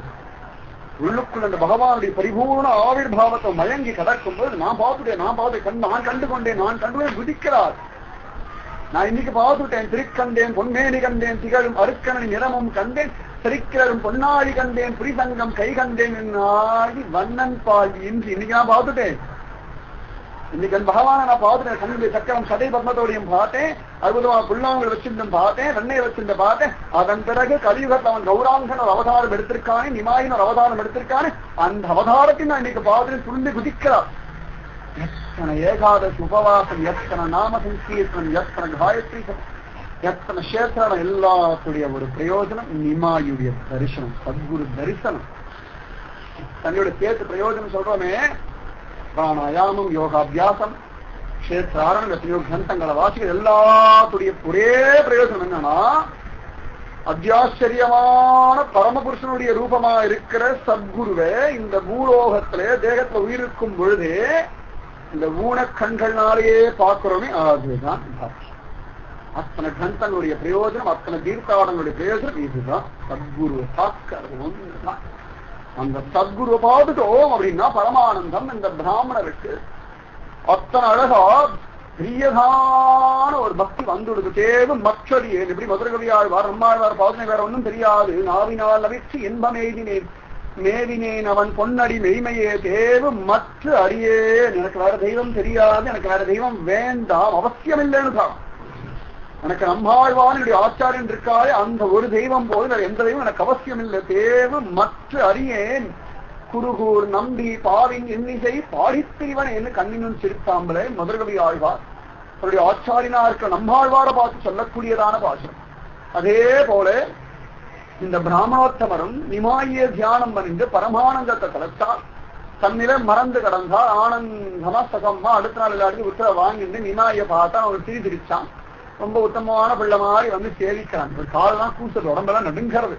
இவன் வந்து சேவிக்கிறான் அகிலாண்ட கோடி பிரம்மாண்ட நாயகன். இவரை பொறுத்த வரைக்கும் அகிலாண்ட கோடி பிரம்மாண்ட நாயகன். ஆனா சதிமாதாவுக்கும் ஜெகநாதன் தன்னாத்த பிள்ளை, தன் குழந்தை தான். அவன் அந்த அபிமானத்திற்கும் அந்த அபிமானத்துக்குரியாம தான் இருக்கணும் இவன்னு சொன்னா. ஆனந்தமா கிளம்பி போனா அப்பப்ப வருவா. சரி என்னைக்காவது ஒரு நாள் போகணும், மனசு ஒரு மாதிரி இருக்கே அப்படின்னு போ. என்ன சேர்த்தா நம்ம போய் நிமாய் ஒரு எட்டு பார்த்துட்டு வருவோம். நிஜமாவே அவெல்லாம் பாக்கியசாலிகள். நம்மளாம் நினைச்ச அவர் எட்டு போய் பார்க்க முடியுமா? ராமானுஜனுடைய போய் பார்க்க முடியும், வீர அவர் எட்டு போய் பார்க்க முடியுமா? ஆண்டால பார்க்க முடியுமா? இன்னைக்கும் அவெல்லாம் இருக்கா இல்லைன்னு மட்டும் நினைச்சிடாது. இன்னைக்கும் விதவிதமான ரூபங்கள், அன்னைக்கு ஒரு ரூபம் இன்னைக்கு ஒரு ரூபம் இருந்துதான் இருக்கா. இன்னைக்கும் உடையவர் சுவாமி ராமானுஜர் இருக்கார், இன்னைக்கும் ஸ்ரீ மகாபிரபு சத்தியமா இருக்கார். ரூபம் மாறுபடுறது, பெயர் மாறுபடுறது, இடம் மாறுபடுறது, வர்ணம் மாறுபடுறது, ஆனா இருக்கா, சத்தியமா இருக்கா. ஆனா அவெல்லாம் உணர்ந்துண்டா நினைச்சவர் எட்டு போய் பார்த்துருவாங்க. அந்த பிராமணன் போய் ஒரு வச்சு பார்த்துட்டேன், நிமாயை பார்த்துட்டேன், அவங்க ஆகாரம் எடுத்துருவாங்க, நிமாய் தான் ஆகாரம் பார்த்துட்டேன், இந்த குழந்தைய பார்க்கணும்னு தோணிட்டு வந்தேன், போயிட்டு வரேன்னு போயிடுவாங்க. அப்பதான் தாத்தா வருவார், நிமாயை பார்ப்பார். நிமாய் அவர் போகும்போது ஆனந்தமா ரகசியமா கட்டி அணைச்சு கண்ணத்துல ஒரு முத்தம் கொடுத்துருவோம். வேதாபியாசம் வேண்டி கிடக்கு. அதாவது தப்புன்னு சொல்ற அர்த்தம் இல்லை, எல்லாத்துடைய பிரயோஜனம் இவரத்தை ஒரு முத்தம், சுஷ்டி சும்பிக்கம், அந்த செங்கனி வாயினால ஒரு முத்தம் போதுமே. அதரம் மதுரம், இந்த அதராமிர்தம் கிடைச்சு கொடுத்தனா போதுமே. பிராமணருக்கு அவ்வளவு கிடைச்சிடும். வயசான ஒரு தாத்தாவுக்கு இந்த கௌராங்கலத்திலேருந்து ஒரு சன்மானம் கிடைச்சிடும். அப்படியே வந்து இந்த பயின்றம் இருக்கா சசிமாதா இதெல்லாம் நினைச்சிருந்து ஒவ்வொரு நாளும் எழுந்து தூங்கிலும் இருக்கா. இந்த வயசகம்மா ஒவ்வொரு நாளும் கங்கை கிளப்பி தீர்த்தம் ஆடுறது, ஆனந்தமா குதிச்சு ஆட்டம் போட்டு வர்றது. ஒரு நாள் பக்கத்துல இருக்க ஒரு அற்புதமான ஒரு காளி கோவிலுக்கு போனோம். எங்க போனாலும் இப்படி விளையாட்டு குறும்பு தானே, கிருஷ்ணன்னாலே குறும்பன் தானே, மாய கூத்தன் புடக்கூத்தன் கல்வான் பயிலே நவநீத சோழா நந்தகுமாரா நவநீத சோழா திருடான்னு கூட்டாதான் சுகம்பா கல்லழகன் அப்படின்னு சொல்றோமா இல்லையா? நிஜமாவே கல்வன், பெரிய கல்வன், உள்ளம் கவர் கல்வன் அப்படின்னு சொல்றோம். அந்த மாதிரி இந்த எம்பெருமான் அவ்வளவு அழகா காளி கோவில் போனான். அங்க போய் எங்கேயோ பராக்க பாத்திரம் கிடக்குறது. இவன் போய் யாரை சொல்ல வேண்டிய அவசியம் இருக்கு, எல்லாரும் இவனை தானே சொல்லிட்டு கிடக்கா. எங்கேயோ பார்த்துட்டு இருக்கு, அற்புதமா அர்ச்சகர் வந்து கையில ஏதோ போட்டான். பிரசாதம் சொல்லி வாயில போட்டு கசக்கிறது, தூன்னு துப்புறது. இந்த துப்புற அழகை பார்த்து தேவர்கள்லாம் கண்கள்ல ஆனந்த பாஷம், ஆஹா என்ன அழகா தூன்னு துப்புறான். ஒரு இடத்துல ரொம்ப அழகா சொல்றான் நீராசிரியர் கிருஷ்ண கர்ணாமிரத்துல, இது ராத்திரி சொப்பனது ஏதோ வளர்றது. ருத்ரனை இங்க வாங்கோ உட்காருங்கன்றதான் கிருஷ்ணன். சந்தா சௌக்கியமா இருக்கா, இன்னும் உன்னால ஆள காணவே அது பிரச்சனை இல்லையா அப்படின்றான். சமயத்தை யசோதா மாதா பார்த்துட்டு பயப்படுறான், ஐயோ குழந்தைக்கு ஏதோ பாலகிரகம் பிடிச்சுடுத்து என்னவோ பண்றது, தூ தூன்றாளாம். அந்த தூன்ற வார்த்தை நம்மளை ரட்சிக்கும்ன்றார். இவனை நினைச்சு யசோதை சொன்ன தூதுன்ற வார்த்தையே நம்மளை ரட்சிக்கும்னா இந்த கௌராங்கன் தூதுனா அந்த சப்தம் ரட்சிக்காத நிச்சயமா ரட்சிக்குமா. தேவர்கள் ஆனந்தப்படுறாரு. உடனே சிரிக்கிறாராம். ஜெகநாத மிஸ்ரரும் அந்த அர்ச்சகரும் மிஸ்ரரும் சிரிக்கிறார். ஏண்டா வேலை சந்தனத்தை கொடுத்தா யாராவது வாயில போட்டு பாடா, ஏதோ கல்கண்டை கொடுத்தா இல்லாட்டி ஒரு கீரை கொடுத்தா வாயில போட்டுருந்தா, ஒரு கேசரியை கொடுத்தா வாயில போட்டுக்கலாம். சந்தனத்தை போட்டா வாயில போட்டா கசக்காதான். உடனே கோபமா கத்துறதான். அது முன்னாடியே சந்தனம் சொல்ல வேண்டியதுதானே, ஏன் சொல்லல? உனக்கு கொடுக்கும் போது சந்தனம் குழந்தை நெத்திரிட்டு சொல்ல வேண்டியதானே. இனிமேல் பிரசாதம் கொடுத்தா இது திங்கிற பிரசாதம், இது நெத்திரிட்டு பிரசாதம் சொல்லி கொடுக்கணும், தெரியறதா அப்படின்னு கொடுத்தான். ஆர்டர் பண்றது. உடனே அப்டக தண்டிக்கு பயல எல்லாருக்கும் சொல்றனோ இல்லையோ, உனக்கு கட்டாயம் சொல்றேன்டா. இனிமேல் நீ வந்தா இது சாப்பிடுற பிரசாதம், இது நெத்தியட்டிக்கிற பிரசாதம், இது தலையில சீகரிக்கிற பிரசாதம் நிறைய இருக்கு. என்னென்ன பிரசாதத்தை எப்படி உபயோகப்படுத்தணும் சீகரிக்கணும்னு இருக்கா. அந்த மாதிரி சொல்றேன்டா குழந்தை அப்படின்னா உடனே ரொம்ப குஷியாய் துள்ளி விரிச்சுன்னு ஓடி நான் இதெல்லாம் போய் அம்மாவோட அம்மா இன்னைக்கு அர்ச்சனை இப்படி பண்ணிட்டாருமா, என்னடா பண்ணார் கசப்பா பிரசாதம் கொடுத்துட்டாருமா. இது இருக்கான் எங்கேயோ கவனத்தை வச்சுன்னு இது வாங்கி சாப்பிட்டு தூதுன்னு திப்பிட்டு அர்ச்சகர் மேல பள்ளி போடுறது. உடனே அம்மா சாப்பிடுறேன் சொல்லப்படாத குழந்தை, நீதான் ஜாக்கிரதையா பொறுமையா இருந்து என்ன கொடுக்கறான்னு பார்த்து மனசு ஒன்று நின்று பிரார்த்தனை பண்ணி வாங்கிட்டு வரணும். திருடா குழந்தை காளி மாதாவின் இடத்துல தேவியருக்கு என்ன பிரார்த்தனை பண்ணு? நான் ஒன்னும் பிரார்த்தனை பண்ணலையே, அவ என்ன பார்த்தா நான் அவளை பார்த்தேன் வந்துட்டேன். அவதான் வேற என்ன பண்ணணும்? அவள் இவனை பார்க்கணும், இவன் அவளை பார்க்கணும், அவ்வளவுதானே. வேற என்ன அவசியம் இருக்கு? எல்லாரும் இவனையே கதின்னு கிடக்கிறவா ராட்சர். அத்தனை பேரும் இவன் திருவடியே கதினு. நான் அவளை பார்த்தேன், அவள் என்ன பார்த்தா அவ்வளவுதான். சத்தியமாதா சிரித்தா, ஏண்டா அவளை பார்க்கறதுக்கா போனா? ஆமா, எனக்கு என்ன அவசியம் இருக்கு அவளிடத்துல அப்படின்னு. அவளுக்கு இவனிடத்துல அவசியம் இருக்கு. இந்த மாதிரி விதவிதமான லீலைகள் பண்ணிட்டே இருக்கான் பெயர். ஆனந்தமா ஒவ்வொரு நாளும் கங்கை கடலை போய் கொட்டம் அடிக்கிற. நிஜமாவே கொட்டம் குறும்புதான். கௌராங்கனுடைய பாலலீலை சொன்னா அதுக்கு ஒரு 10 நாள் நிஜமா அவசியம். கடற்கரை ஓட்டிட்டு ரொம்ப கஷ்டமா தான். அவ்வளவு பாலலீலைகள். கிருஷ்ணனுடைய பாலலீலையை காட்டிலும் அதிசௌந்தரியமான ஒரு லீலை இந்த மகாபிரபு சைத்தன்ய மகாபிரபுடைய பாலலை ரொம்ப விசேஷமா இருக்கு. அங்க எல்லாம் யமுனை நதியில விளையாடிட்டு இருந்தான் கிருஷ்ணனா இருக்கும்போது இங்க கங்கா நதி தீரத்துல. ஏன்னா கங்கை நீ வாட்டுக்கு வந்து ராமனா வந்த ஒரு சந்தியாவந்தனம் பண்ண எல்லாம் அனுஷ்டானமா பண்ணிட்டு போயிண்டியே, எல்லாம் யமுனை இடத்துல ஆட்டம் பாட்டம் கொண்டாட்டம் ஜலக்கீடெல்லாம் பண்ணியே, எனக்கு அந்த பாக்கியம் இல்லையான்னு ஏங்கினாள். அந்த ஏக்கத்துக்காக நவதீபத்துல கங்கை கரல் ஒரு அவதாரம். புண்ணியமான நதியான அந்த கங்கையிலும் ஆட்டம் பாட்டம் கொண்டாட்டம் அடிக்கிறேன், கொட்டம் அடிக்கிறேன். ஒவ்வொரு நாளா அங்க போகிறது, அங்க இருக்கிற ஸ்திரீகளுக்கு முன்னாடி எல்லாம் போய் ஆட்டம் ஆடுறது, தக ஆட்டம் ஆடுறது, எல்லாம் குளிக்கலாடின்னு கேட்கறது. இவ ஆண்கள் படித்துறை பெண்கள் படித்துறைன்னு இருக்கிறேன். இந்த காட்டோட அங்க போகிறது தன் ஜலத்துக்குள்ளேயே நீச்சல் அடிச்சுட்டு போய் அவ காலுக்கு ஒரு வெட்டிக்கு ஒரு கிள்ளு கிள்றது. அவ பயந்து என்னமோ ஏதும் புள்ளி பிடிச்சு தலையை பார்த்து அவ்வளவு பெரிய மீன் பாத்தியா நானு மத்தியாவதாரம் எடுத்தான். தானே மத்தியர் கூர்ம வராக நரசிம்ம வாமன பரசுராம ராம பலராம கிருஷ்ண கல்கியும் வந்தான். பாத்தியா எவ்வளவு பெரிய மீன் பாத்தியா, ஜாக்கிரதை கடிச்சிடுவேன். அதுல அவங்க அம்மா கிட்ட சொல்லு போடி, நீ சொல்லு என்ன வேணா சொல்லுடி, பாக்கலாம் அப்படி பாக்கலாமாடா பாக்கலாம் அப்படி போடி. இதுக்கு ஒரு 7-8 வயசு நான் போடின்னு சொல்ல ஒரு 45 வயசு மாமிய. சரி அவள் வயசு இருந்தாலும் பரவாயில்ல. இது எல்லாமே பார்த்து விளையாட்டுலாம் வயசுக்கு மீறின விளையாட்டு தான். வயசுக்கு மீறினவாரோட தான் பழகிட்டே இருக்கும். இல்லாட்டி வயசு குறைச்சலா தன் வயசு பசங்களோட சேரவே சேராது. அப்படியே சேர்ந்தாலும் எல்லாரும் இவன் பெரியவன்ற மாதிரி ஒரு அபிமானத்தை வச்சுட்டு இருப்பான். அந்த மாதிரியே பண்றான். சமயத்தை ஒரு பயலை கூப்பிட்டு பயலை வாடா கங்கையில விளையாட நல்லா விளையாட்டு, நீ ஆம மாதிரி கீழே போவியா ஒன்றால் நான் உட்காந்துன்னு வருவேனா. இவன் கூர்மாவதாரம் எடுத்து சுமந்தா கூட இவனை ஒருத்த சுமக்கிறேன். பாக்கியவான ஒரு குழந்தை. சரிடா உனக்கு ஆம மாதிரி இப்படி தவழ்ந்து தவழ்ந்து தவழ்ந்து கங்கை கீழே போகுமா, அதனால போ வேகமா போ வேகமா போ. கருடாழ்வார்க்கும் விஸ்வசேனருக்கும் அனந்தாழ்வானுக்கும் கிடைச்சதான ஒரு பாக்கியம் நவதீபத்துல ஒரு ஏத பிராமண குழந்தைக்கும் கிடைச்சது. அந்த குழந்தைக்கு பெரிய தனம் இல்லை, ஆனா பக்தியில ஒரு தனம். நிமாரி சொல்லிட்டாங்கன்னா விஷம் கூட குடிப்பான். நிமாரி இதை சாப்பிடறா உடம்புக்கு நல்லதுன்னா அது புல்லா இருந்தாலும் மேய்ஞ்சிடுவான். மாடெல்லாம் புல்லு சாப்பிட நல்லா இருக்கடா, நீ சாப்பிடுறா, ஓ சாப்பிடடா, மாடு மாடியே பின்னாடி கை கட்டி சாப்பிட வச்சிருவான். ஆச்சாரியத்துல சொல்லியாச்சுன்னா அப்படியே செஞ்சுட்டோம்னா சத்தியமா பாக்கியம் மனதவத்திலே சொல்றோம்.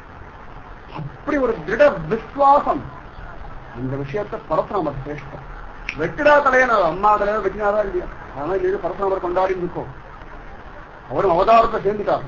பார்த்தோம்னா பரசுராமர் ஆவேச அவதாரம். பகவானுடைய ஆவேசம்ன்ற ஒரு சக்தி சத்திரியர்களை வதம் பண்றதுக்காக வந்தது, அவ்வளவுதான். ஆனா அப்பா சொல்லிட்டார், அவர் தான் ஆச்சாரியர். வெட்டிடா நான் யாரும் என் பேச கேட்கல, உங்க அம்மா தலையை வெட்டு, சகோதரர்கள் தலையை வெட்டுட்டா. உடனே கடை நல்லா வெட்டி முடிச்சுட்டார் பரப்பு வச்சு. அதுக்கப்புறம் என்னடா அவன் ரொம்ப குஷியா இருக்கேன், எல்லாம் உயிர் வளர்க்கணும், நான் அவளை வெட்டினேன்ற அவள் மறந்து போயிடும். அப்புறமா கேட்டா முதல்ல வெட்டிடும் சொல்லி முடிச்சுக்கிறதா வெட்டியாச்சு. அந்த பத்திர தலையும் வெட்டி ஒரு தலை தெரிஞ்சாச்சு. அந்த விசுவாசம் ஆச்சாரியம் சொல்லியாச்சுன்னா அந்த விசுவாசத்துல கொஞ்சம் கூட மாற்றமே வரப்பா. அவன் மட்டும்தான் வாழ்க்கை ஜெயிக்கிறான். அந்த மாதிரி இந்த நிமாயின் இடத்துல அந்த குழந்தைக்கு அவ்வளவு ஒரு பிரீத்தியாம். அதனால அவன் கூர்மம் மாதிரி எடுத்துட்டு இவன் மேல உட்காந்து இப்படி போறான். யாராவது குளிச்சுட்டு வஸ்திரம் வச்சிருப்பான், அந்த வஸ்திரம் கொஞ்சம் நினைச்சிட்டு வைக்கிறது. அந்த வஸ்திரங்கள் எல்லாரும் அழகா கங்கை கரையில ஸ்திரீகள் எல்லாம் ஒன்னா கூடிட்டு ஏதாவது வெட்டிகளை பேசிட்டு இருப்பான். சமயத்துல கங்கை கரையில உட்காந்து எல்லாம் படித்துறைக்கு போறோம், தீர்த்தமாடுறான். குளிக்கிறதும் 5 நிமிஷம் 10 நிமிஷமா தான். அந்த கதையை பார்த்தா ஒரு 1.5 மணி நேரம் 3 நிமிஷம். அந்த மாதிரி இருக்கிற பின்னாடி அந்த மாதிரிலாம் பேசினா அவனுக்கு பிடிக்காது, கோவம். உடனே போய் அவள் பின்னாடியே போய் அவளுக்கு தெரியாமலே அவள் திருச்சி பேசுற மாதிரி பேசி அவளுடைய எல்லா துணியும் முடிச்சு போட்டு வந்துடும். ஒன்னு எழுதா இன்னொன்னு விழும், ஒன்னு எழுதா இன்னொன்னு விழும். இந்த மாதிரி மாற்றி மாற்றி எல்லாரும் கீழே விழுந்து கரண்டுவாள். இதெல்லாம் பார்த்து கொச்சம் அடிப்பாங்க. பக்தி கதையா வேஷம் இருக்காது. மாமசம் பண்ணா அப்படி ஒரு திட்டு வரலாம். சமயத்தை பார்த்தா கணக்கு பசங்களை வாங்கிடும், ஆட்சி மாறலாம். ஆட்சி மாறணும், ஹரிபோல் ஹரிபோல் ஹரிபோல் கைதுக்கு ஆடுறதான். கை கட்டி எல்லாரும் ஹரிபோல் ஹரிபோல் அது எல்லாம் கும்மி கோலாட்டம் ஆடுறதான். சின்ன சின்ன குழந்தைகள் கூட நாம சங்கீர்த்தனமும் நாட்டியமும் சுவாவமா வந்துருக்கு. சின்ன குழந்தைகளுக்கு யாரும் தெரியலையா? நிமாயி சொல்ற ஹரிபோல் கோவிந்த போல் ஹரே ராம ராம ராம ஹரே ஹரே ஹரே கிருஷ்ண கிருஷ்ண கிருஷ்ண ஹரே ஹரே சுவாவமா வந்து சுவாவமா வரணும். சுவாவமா வந்துருக்குன்னா போதும்.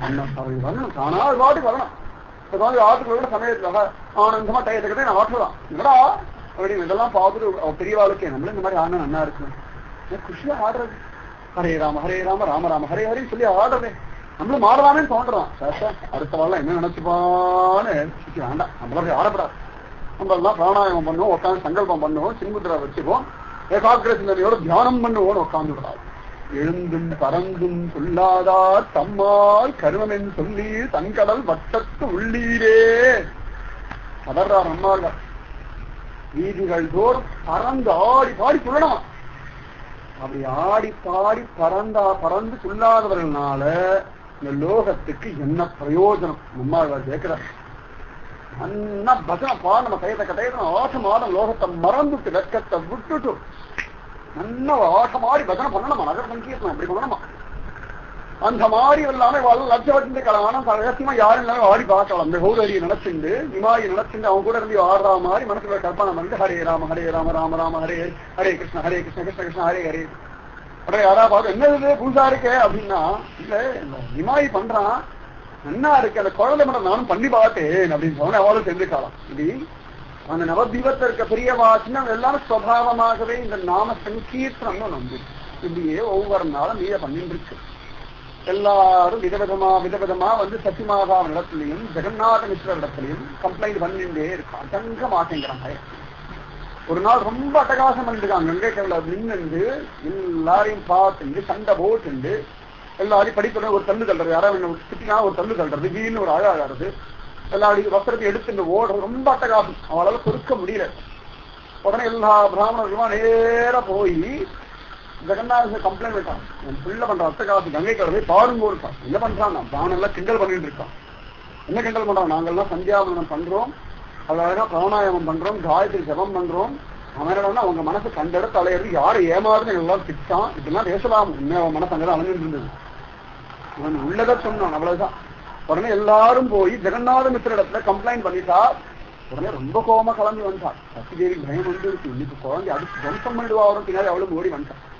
இந்த விஷயம் தெரிஞ்சு போயிடுச்சு. அடடா அப்பா கிட்ட சொல்லிட்டா போல இருக்கு, வராது போல இருக்குன்னு சொல்லி வேற வழியா போயிடுச்சு. கட கட கட கட கட கடன்னு ஓடி எங்கடா பையலா அப்படின்னா பசங்களை கேட்கிறா, எங்கடா நிமா எங்கடா? வரவே இல்லையே. போய் நம்பியாச்சு. போகும்போது பயல ஒழுங்கா எங்க அப்பா வந்தாலும் இந்த பக்கம் நான் வரவே இல்லைன்னு சொன்னோம்.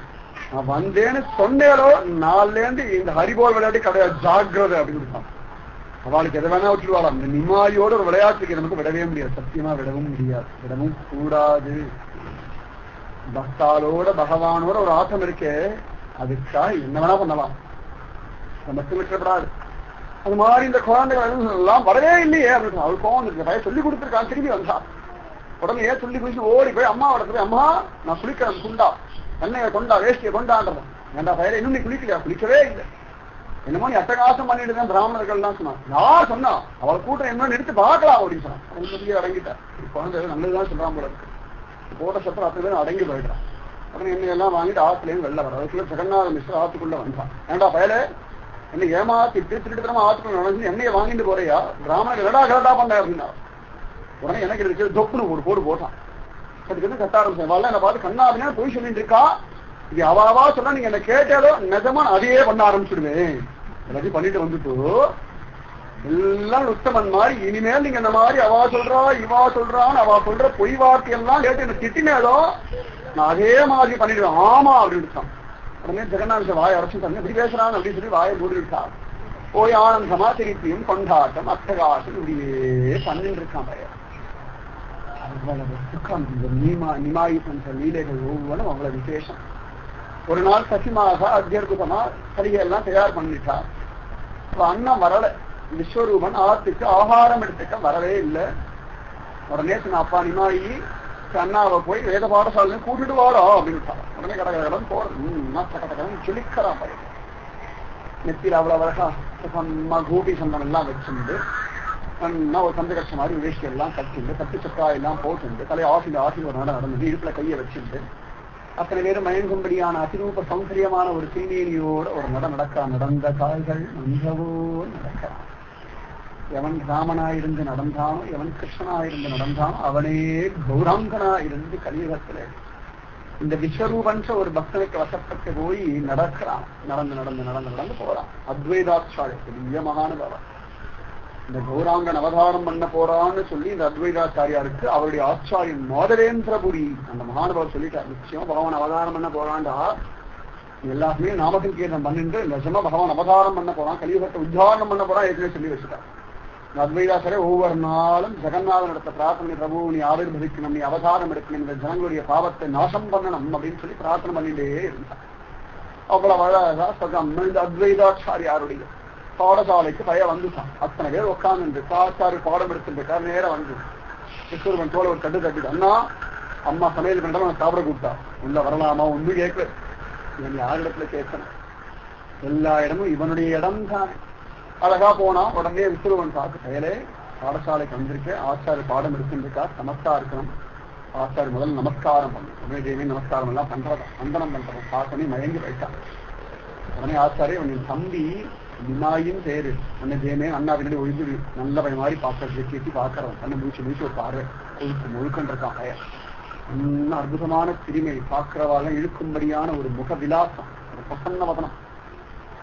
உடனே பார்த்துட்டு ஆச்சாரியரே அவன் பார்க்க ரொம்ப தேமேன்னு குறும்பாக்க நினைக்காதீர்கள், நான் எவ்வளவு சமத்துன்னு கங்கை கரையிலையும் எங்க அப்பாவும் நானும் இல்லாத சமயத்துல எங்க அம்மா கிட்டையும் பார்த்தா தெரியும். வேற எங்கேயும் அவன் பார்க்க வேண்டாம். எவ்வளவு சமத்து இங்க பாரு ரொம்ப தேமேன்னு தான் இருக்கான்.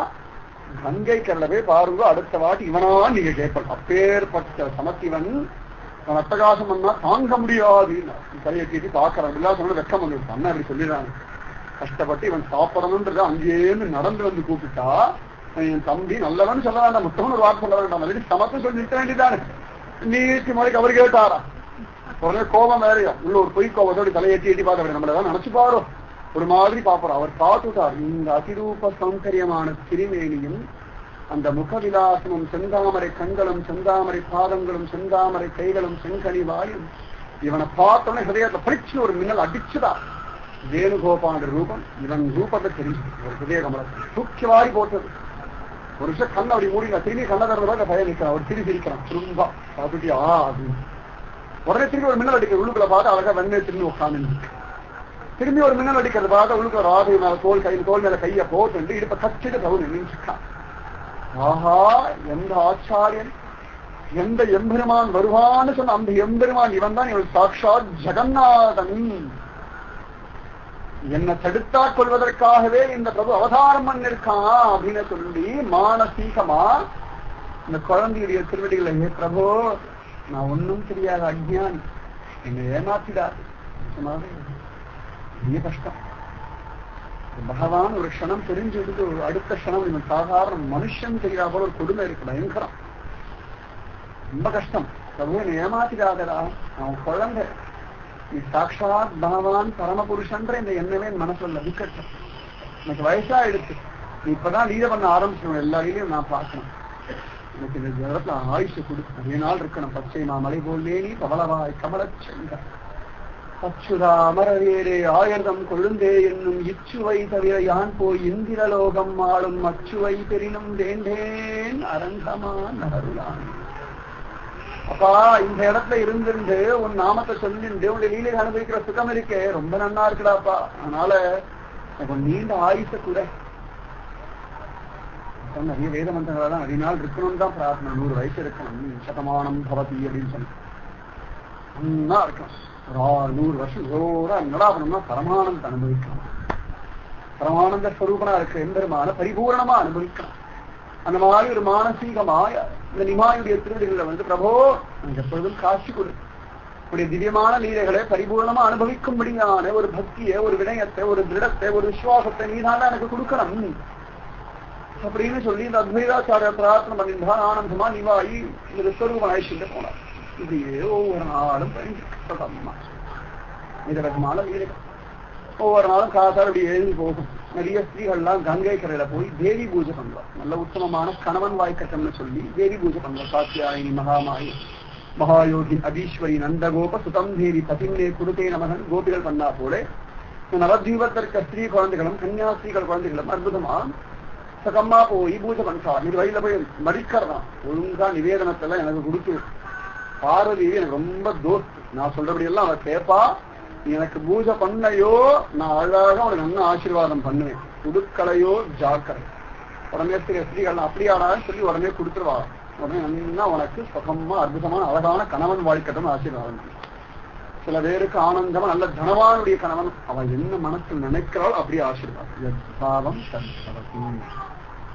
சரி உனக்கு தரமாட்டேன் போடா நீ அவ்வளவு பெரியவனா அப்படின்றான். அப்படியா உனக்கு என்ன கொண்டு கதை வந்தா மாப்பிள்ளையா இருக்கலாம். எனக்கு 10 பெண் குழந்தை தான் பிறக்கும். ஆண் குழந்தையே கிடையாது. பெண் குழந்தை கல்யாணம் நீ படாத பாடுபடுறது சாபம் மாதிரி கொடுக்கறா அப்படின்னு நடுங்கிறா. ஏன்னா இவாளுக்கு இவனிடத்துல ஒரு பயமும் உண்டு, ஒரு பிரீத்தியும் உண்டு. இவன் சொன்னா நடக்கும் அதீதமான விசுவாசம் சத்தியமாச்சு. உடனே அப்பா குழந்தை எல்லா பிரசாதம் உனக்கே தரோண்டா நல்லபடி ஆச்சு கவலையே படாத. நன்னா அழகா மன்மத்தனா ஜோரா சமத்த ஆண்டு நன்னா இருக்கு. அப்பாடா எல்லாம் பிரசாதம். பிரசாதம் கொடுத்து இவனிடத்து எதை வேணா வாங்கிடலாம், என்ன வேணா வாங்கிடலாம். கண்ணையே கூட கொடுக்குது. கஜேந்திரன் என்ன கொடுத்தான்? ஆதி மூலமே கத்தினான். ஒரே ஒரு தாமரை புஷ்பத்தை தானே அவனை கொடுக்க முடிஞ்சு. அதுக்கே மோட்சம் குறிப்பிட்டானே என்று கந்தாகரன். கந்தாகரன் என்ன பண்றான்? ஒரு பிசாசு ஒரு ரிஷிய குத்தி கொலை பண்ணி அந்த கணத்தை எடுத்து சாப்பிடுறா கிருஷ்ணான்னு கொடுத்துட்டு மோட்சம் வாங்கிவிட்டான். பகவானை பார்த்துட்டு என்ன கொடுக்கறதுன்னு தெரியாம அவ என்ன ஆகாரம் சாப்பிடுறாளோ அது பகவானுக்கு நிவேதனம் பண்ணணும்னு சாஸ்திரம். அவ என்ன ஜாதியில இருக்காளோ, என்ன வர்ணத்துல இருக்காளோ, என்ன ஸ்திதியில இருக்காளோ, அந்த சமயத்துல எந்த ஆகாரத்தை வசீகரிக்கின்றாளோ அந்த ஆகாரத்தை பகவானுக்கு அர்ப்பணம் பண்ணணும் அப்படின்றது சாஸ்திரம். இந்த கண்டாகரம் ஒரு பிசாசன் குளத்தான் சாப்பிடும். எம்பெருமான் வந்த உடனே கிருஷ்ணன் உடனே மயங்கி போயிட்டு என்ன பண்றது? இல்ல ஒரு ரிஷி தபஸ் பண்ணிட்டு ரொம்ப நாளா மோட்சம் பண்ணணும். அவன் பார்த்தான் அழகா ஒரு சூழத்திற்கு ஒரு குத்து குத்தினான். அவரை கோலமன் இந்தாரா கிருஷ்ணான் பகவான் பார்த்து மயங்கி போயிட்டான். அவ்வளவு ஒரு பக்தியா பணத்தை கூட கொடுத்து மோட்சம் கேட்கறான். உடனே தந்தோம்னுட்டான். இவரை குத்தி கொலை பண்ணி இவரையே உணவா கொடுத்தால் அந்த ரிஷிக்கு மோட்சம் கிடைச்சிருக்கான். பிரசாதம் கொடுத்துருவான். எதை வேணா கொடுத்துருவான், என்ன வேணாலும் கொடுத்துருவான். அந்த மாதிரி இந்த ஹிமாயி ஒவ்வொருத்தரிடத்துலையும் பூஜையை வாங்கிக்கிறது, விதவிதமா அனுகிரகம் பண்றது. இதனாலேயே குழந்தைகள் எல்லாம் இவர் எப்ப வருவான்னு காத்துட்டு தேவி பூஜை பண்றதான். அதுல ஒரு லக்ஷ்மி தேவின்னு பேரு. அவளுக்கு ரொம்ப ஆசை. எல்லா இடத்தையும் வம்பு பண்ணி முரண்டு பிடிவாதம் பண்ணி எனக்கு பூஜை பண்ணுமா. இன்னைக்கு தேவி பூஜை பண்ணப்படாது, எனக்கு பூஜை பண்ணு. இல்லடா தேவி பூஜை பண்ணிட்டு தானே பண்ணு. அதெல்லாம் முடியாது, முதல்ல எனக்கு பண்ணு. அதெல்லாம் அகம்பாவம் இல்லையா அப்படின்னு. சாட்சாத் கிருஷ்ண ஸ்வரூபம். மாயை அவனுக்கு கட்டுப்பட்டவள். பகவானுடைய அவ்வளவு அழகான கைங்கரியத்தை செய்கின்றவள். அவளுக்கும் தெரியும், அவனுக்கும் தெரியும். அவ்வளவு அழகா சொல்றான். சில பேர் பூஜை பண்றான். இந்த லட்சுமி தேவியெல்லாம் ஒண்ணும் கேட்கறதே கிடையாது. நிமாயி மற்ற எல்லாருக்கும் எனக்கு பூஜை பண்ணி எனக்கு பூஜை அட்டகாசம் பண்றான், ஹதம் பண்றான். அவளை பார்த்த உடனே ஒன்னும் கேட்கல. அவளும் மனசுக்குள்ள ஏங்குறேன், இந்த இடத்துல ஒரு நாள் கேட்க மாட்டியா? நான் உனக்கு பூஜை பண்ணணும்னு ஆசைப்படுறேன். எனக்கு வேற யாரையும் பூஜை பண்ண தோண மாட்டேங்கிறது. உனக்கு பூஜை பண்ண ஆசையா இருக்கின்றது. ஒரு நாள் கேட்க மாட்டியா? ஒரு நாளும் கேட்கவே மாட்டேங்கிறான். ஒரு நாள் இவன் மட்டும் தனியா ஏகாந்தமா வரா. இன்னைக்காவது வாங்கிக்க மாட்டானா? நிமாயி இன்னைக்காவது என் பூஜையை ஏத்துக்க மாட்டானா அப்படின்னு சொல்லி பிரார்த்தனை பண்ணிட்டே வர. அன்னைக்கு பாட்டு தனியா வர, இவனும் தனியா வரான். அந்த சமயத்திலாம் தனியா ஸ்திரீகள் கூட்டத்தோட இவன் வருவா, இவனுடைய கூட்டத்தோட இவன் வருவான். இன்னைக்கு பார்த்து இவன் தனியா வர, அவளும் தனியா வர. எப்படி ராதையும் கிருஷ்ணன் ஏகாந்தமா வருவாளோ ஏகாந்தம். நம்ம உண்டு, நம்ம பகவான் உண்டு. இப்போதான் ஏகாந்தம் விசேஷம். அந்த ஏகாந்த சுகத்தை பகிர்ந்துக்கிறதுக்கு கூட்டம் வேணும். கூடி இருந்து கொள்றதுக்கு அப்ப கூட்டம் வேணும். மொத்த வயசுல ஏகாந்தம் எடுத்துக்கான். அந்த மாதிரி வந்துட்டா வயது நிக்க இடுப்புல கையை வச்சு நான் சாட்சா பாண்டங்கனா நிற்கிறான். இடுப்புல கையை வச்சு இவன் தானே பாண்டங்கன், இவன் தானே ரங்கநாதன், இவன் தானே துவாரகாதீசன், இவன் தானே பாக்கிய பிஹாரி, இவன் தானே எல்லாம் ஸ்ரீநாத்ஜியும், இவன் தான் இவன் தான் நாராயணன், இவன் தான் விஷ்ணு, இவனே ருத்தன், இவனே தான் சர்வம், இவன் தான் நான் தாண்டா இல்லாம அவன் தானே சொன்னான். இடுப்புல கையை வச்சு இன்னைக்கு பூஜை பண்ணிருக்கான். இவன் கண்கள் ஆனந்த பாஷை எத்தனை நாள் பார்த்தேன், எவ்வளவு தவிச்சிருப்போம், இவ்வளவு நாள் நம்மள கேட்கலையே, இன்னைக்கு எனக்கு பூஜை பண்ணு சொல்லிட்டானேன்னு சொல்லி அப்படியே ரொம்ப வினயத்தோட அந்த கையில நெடுங்கிறதான். நமக்கு ஒரு பாக்கியம் கிடைச்சிருக்கு. ரொம்ப கேவலமான ஒரு ஜந்து. நம்ம கிட்ட என்ன பக்தி இருக்கு, என்ன வினயம் இருக்கு, என்ன நாம சங்கீர்த்தம் இருக்கு, ஒரு பெரிய விசுவாசம் கூட இல்லையா. நம்ம இடத்துல கூட எனக்கு பூஜை பண்ணுன்னு சொல்லிட்டானே, இவ்வளவு கருணையான சொல்லி இந்த நிமாயுடைய கருணையை ஏங்கி நினைச்சு கதறி அழுது அவ்வளவு அழகா இவன் திருப்பாதத்த புஷ்பத்தை எல்லாம் போட்டு இவன் திருடி அப்படி தொட்டு அப்படி சேவிச்சு கல்ல ஒத்திண்டு உனக்கு கழுத்துல மாலையெல்லாம் போட்டு நெத்தியில் அப்படி திலகமெல்லாம் இட்டு விட்டு தலையில அப்படி புஷ்பத்தெல்லாம் போட்டு அக்ஷதையெல்லாம் போட்டு நிவேதன சபோ எடுத்துக்கோடா ஸ்வீகரிச்சு உடனே ஆனந்தமா ஸ்வீகரிச்சு திருடி திரும்பி விழுந்தாலாம். நல்ல குணவானான அழகான உத்தமமான ஒரு பாகவன் உனக்கு புருஷனா வாய்ப்பான்னு ஒரு ஆசீர்வாதம். இப்படி யாருக்கும் ஆசீர்வாதம் பண்ணவே இல்லை. நகரத்துக்கு பின்னாடி சொல்றேன், நீ இப்படி ஆசீர்வாதம் பண்ணான். அப்படி ஒரு ஆசீர்வாதம் இந்த லட்சுமி தேவிக்கு மட்டுமே கிடைச்ச நவதீவன், யாருக்கும் இந்த ஆசீர்வாதம் கிடைக்கல. அவளுடைய பிரீத்தி, அவளுடைய வினயம், அவளுடைய எதிர்பார்ப்பு, அவளுடைய தவிப்பு, அவள் பொறுமையா இருக்கிற பகவான் என்ன சேர்த்துப்பான், பகவான கணக்கிரகம் பண்ணுவான். அந்த ஒரு நிதானம் இருந்தது. தான் அகம்பாவமே இல்லாம பரிபூர்ணமா நிமாயிடத்துல ஒப்படைச்சிருந்தார். அப்படி கணக்கிரகம் பண்ணான் நிமாய். ஒவ்வொரு நாளும் பண்ணிட்டு இருக்கான். இந்த விஸ்வரூபம் நல்லா வளர்ந்து 12-16 வயசு ஆயிடுச்சு. இது பக்கமா அப்படி இருந்துட்டு வளர்ந்து அவ்வளவுதான். ஸ்ரீனு பார்த்தா இந்த விஸ்வரூபனுக்கு கல்யாணம் பண்ணி வச்சுடலாம், இந்த விஸ்வரூபனுக்கு பண்ணி வச்சுடலாம். அப்பா 2வது விஷயம் முடிவு பண்ணிட்டாங்க. அவன் பெரிய ஞானி, வைராகி. அவன் இந்த சம்சாரம் பந்தம்னாலே அடி வைத்த கலக்கம். எங்கேயாவது குடும்ப நிகழ்ச்சினாலே பயப்படுவான். ஐயோ நேரம் வீணா போகிறது, என் மனசு எங்கேயா வர மாட்டிக்குமோ.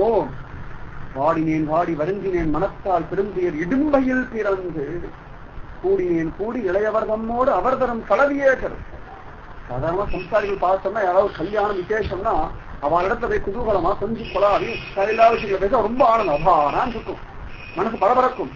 ஆனா இந்த மாதிரி வைராக்கியத்தில் இருக்கும், ஐயோ நேரம் போயிடுறதே, எங்கேயாவது இவாழ்த்த மனசு மாட்டின்றுமோ, ஜடபரதன் மானா இருக்கும்போது என்ன பயந்தாரோ, ஜடபரதனா பிறந்தவர் என்ன பயம் வரும், அந்த பயம் எனக்கு உள்ளுக்குள்ள சுபாவமாக விசுவப்படுது. ஐயோ எங்கேயாவது மனசு மாட்டின்றுமோ, தாயே தந்தையன் சொன்ன தாரமே கலைமக்கள் என்ற நோய் வந்துருமோ, என்னுடையவர்கள் என்ன அபிமானம் வந்துருமோ பயம் வந்துருக்கு. கல்யாண விஷயம் வேற பேசுறான்னு தெரிஞ்ச உடனே அதிவைத்த கலக்க ஆரம்பிச்சிருச்சு.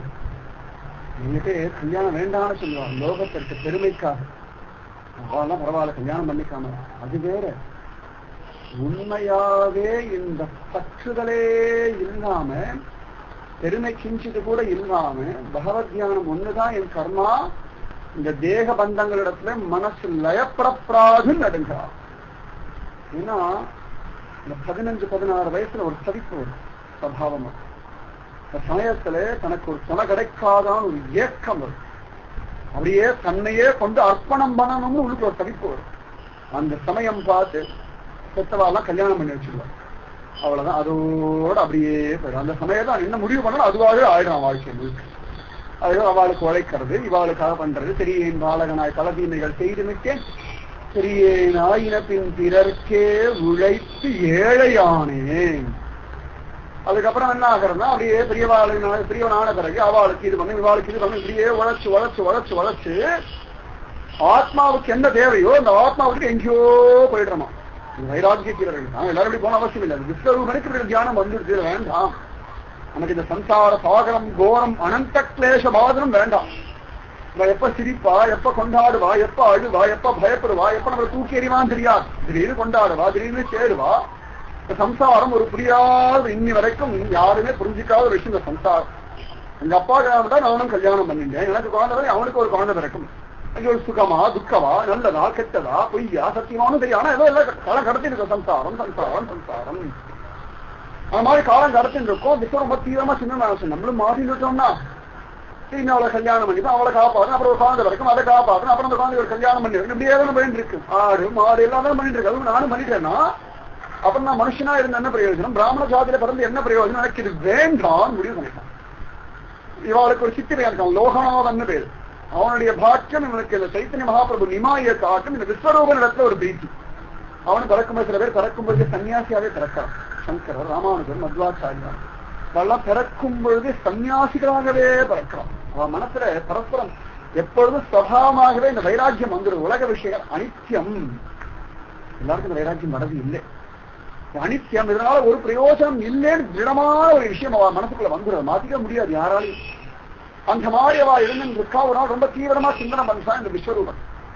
உடனே லோகநாதனை பொறுத்த வரைக்கும் விஸ்வரூபன் தான் என்னுடைய ஆற்றல் முடிவு பண்ணியிருக்கான். 2 பேரும் கிட்டத்தட்ட ஒரே வயசுதான், ஆனா அண்ணான்னு கூப்பிடுவான். கொஞ்சம் சின்ன அவ்வளவுதான். ரொம்ப தீவிரமா இந்த விஸ்வரூபன் தன்னை கல்யாணம் பண்ணி வச்சுக்கலாம் பயந்துட்டே இருந்தான். உடனே லோகநாதன் கேட்டான், என்ன ஆச்சு ரொம்ப தீவிரமா சிந்தனை பண்ணலாம்னா என்ன விஷயம்னு கேட்டான்.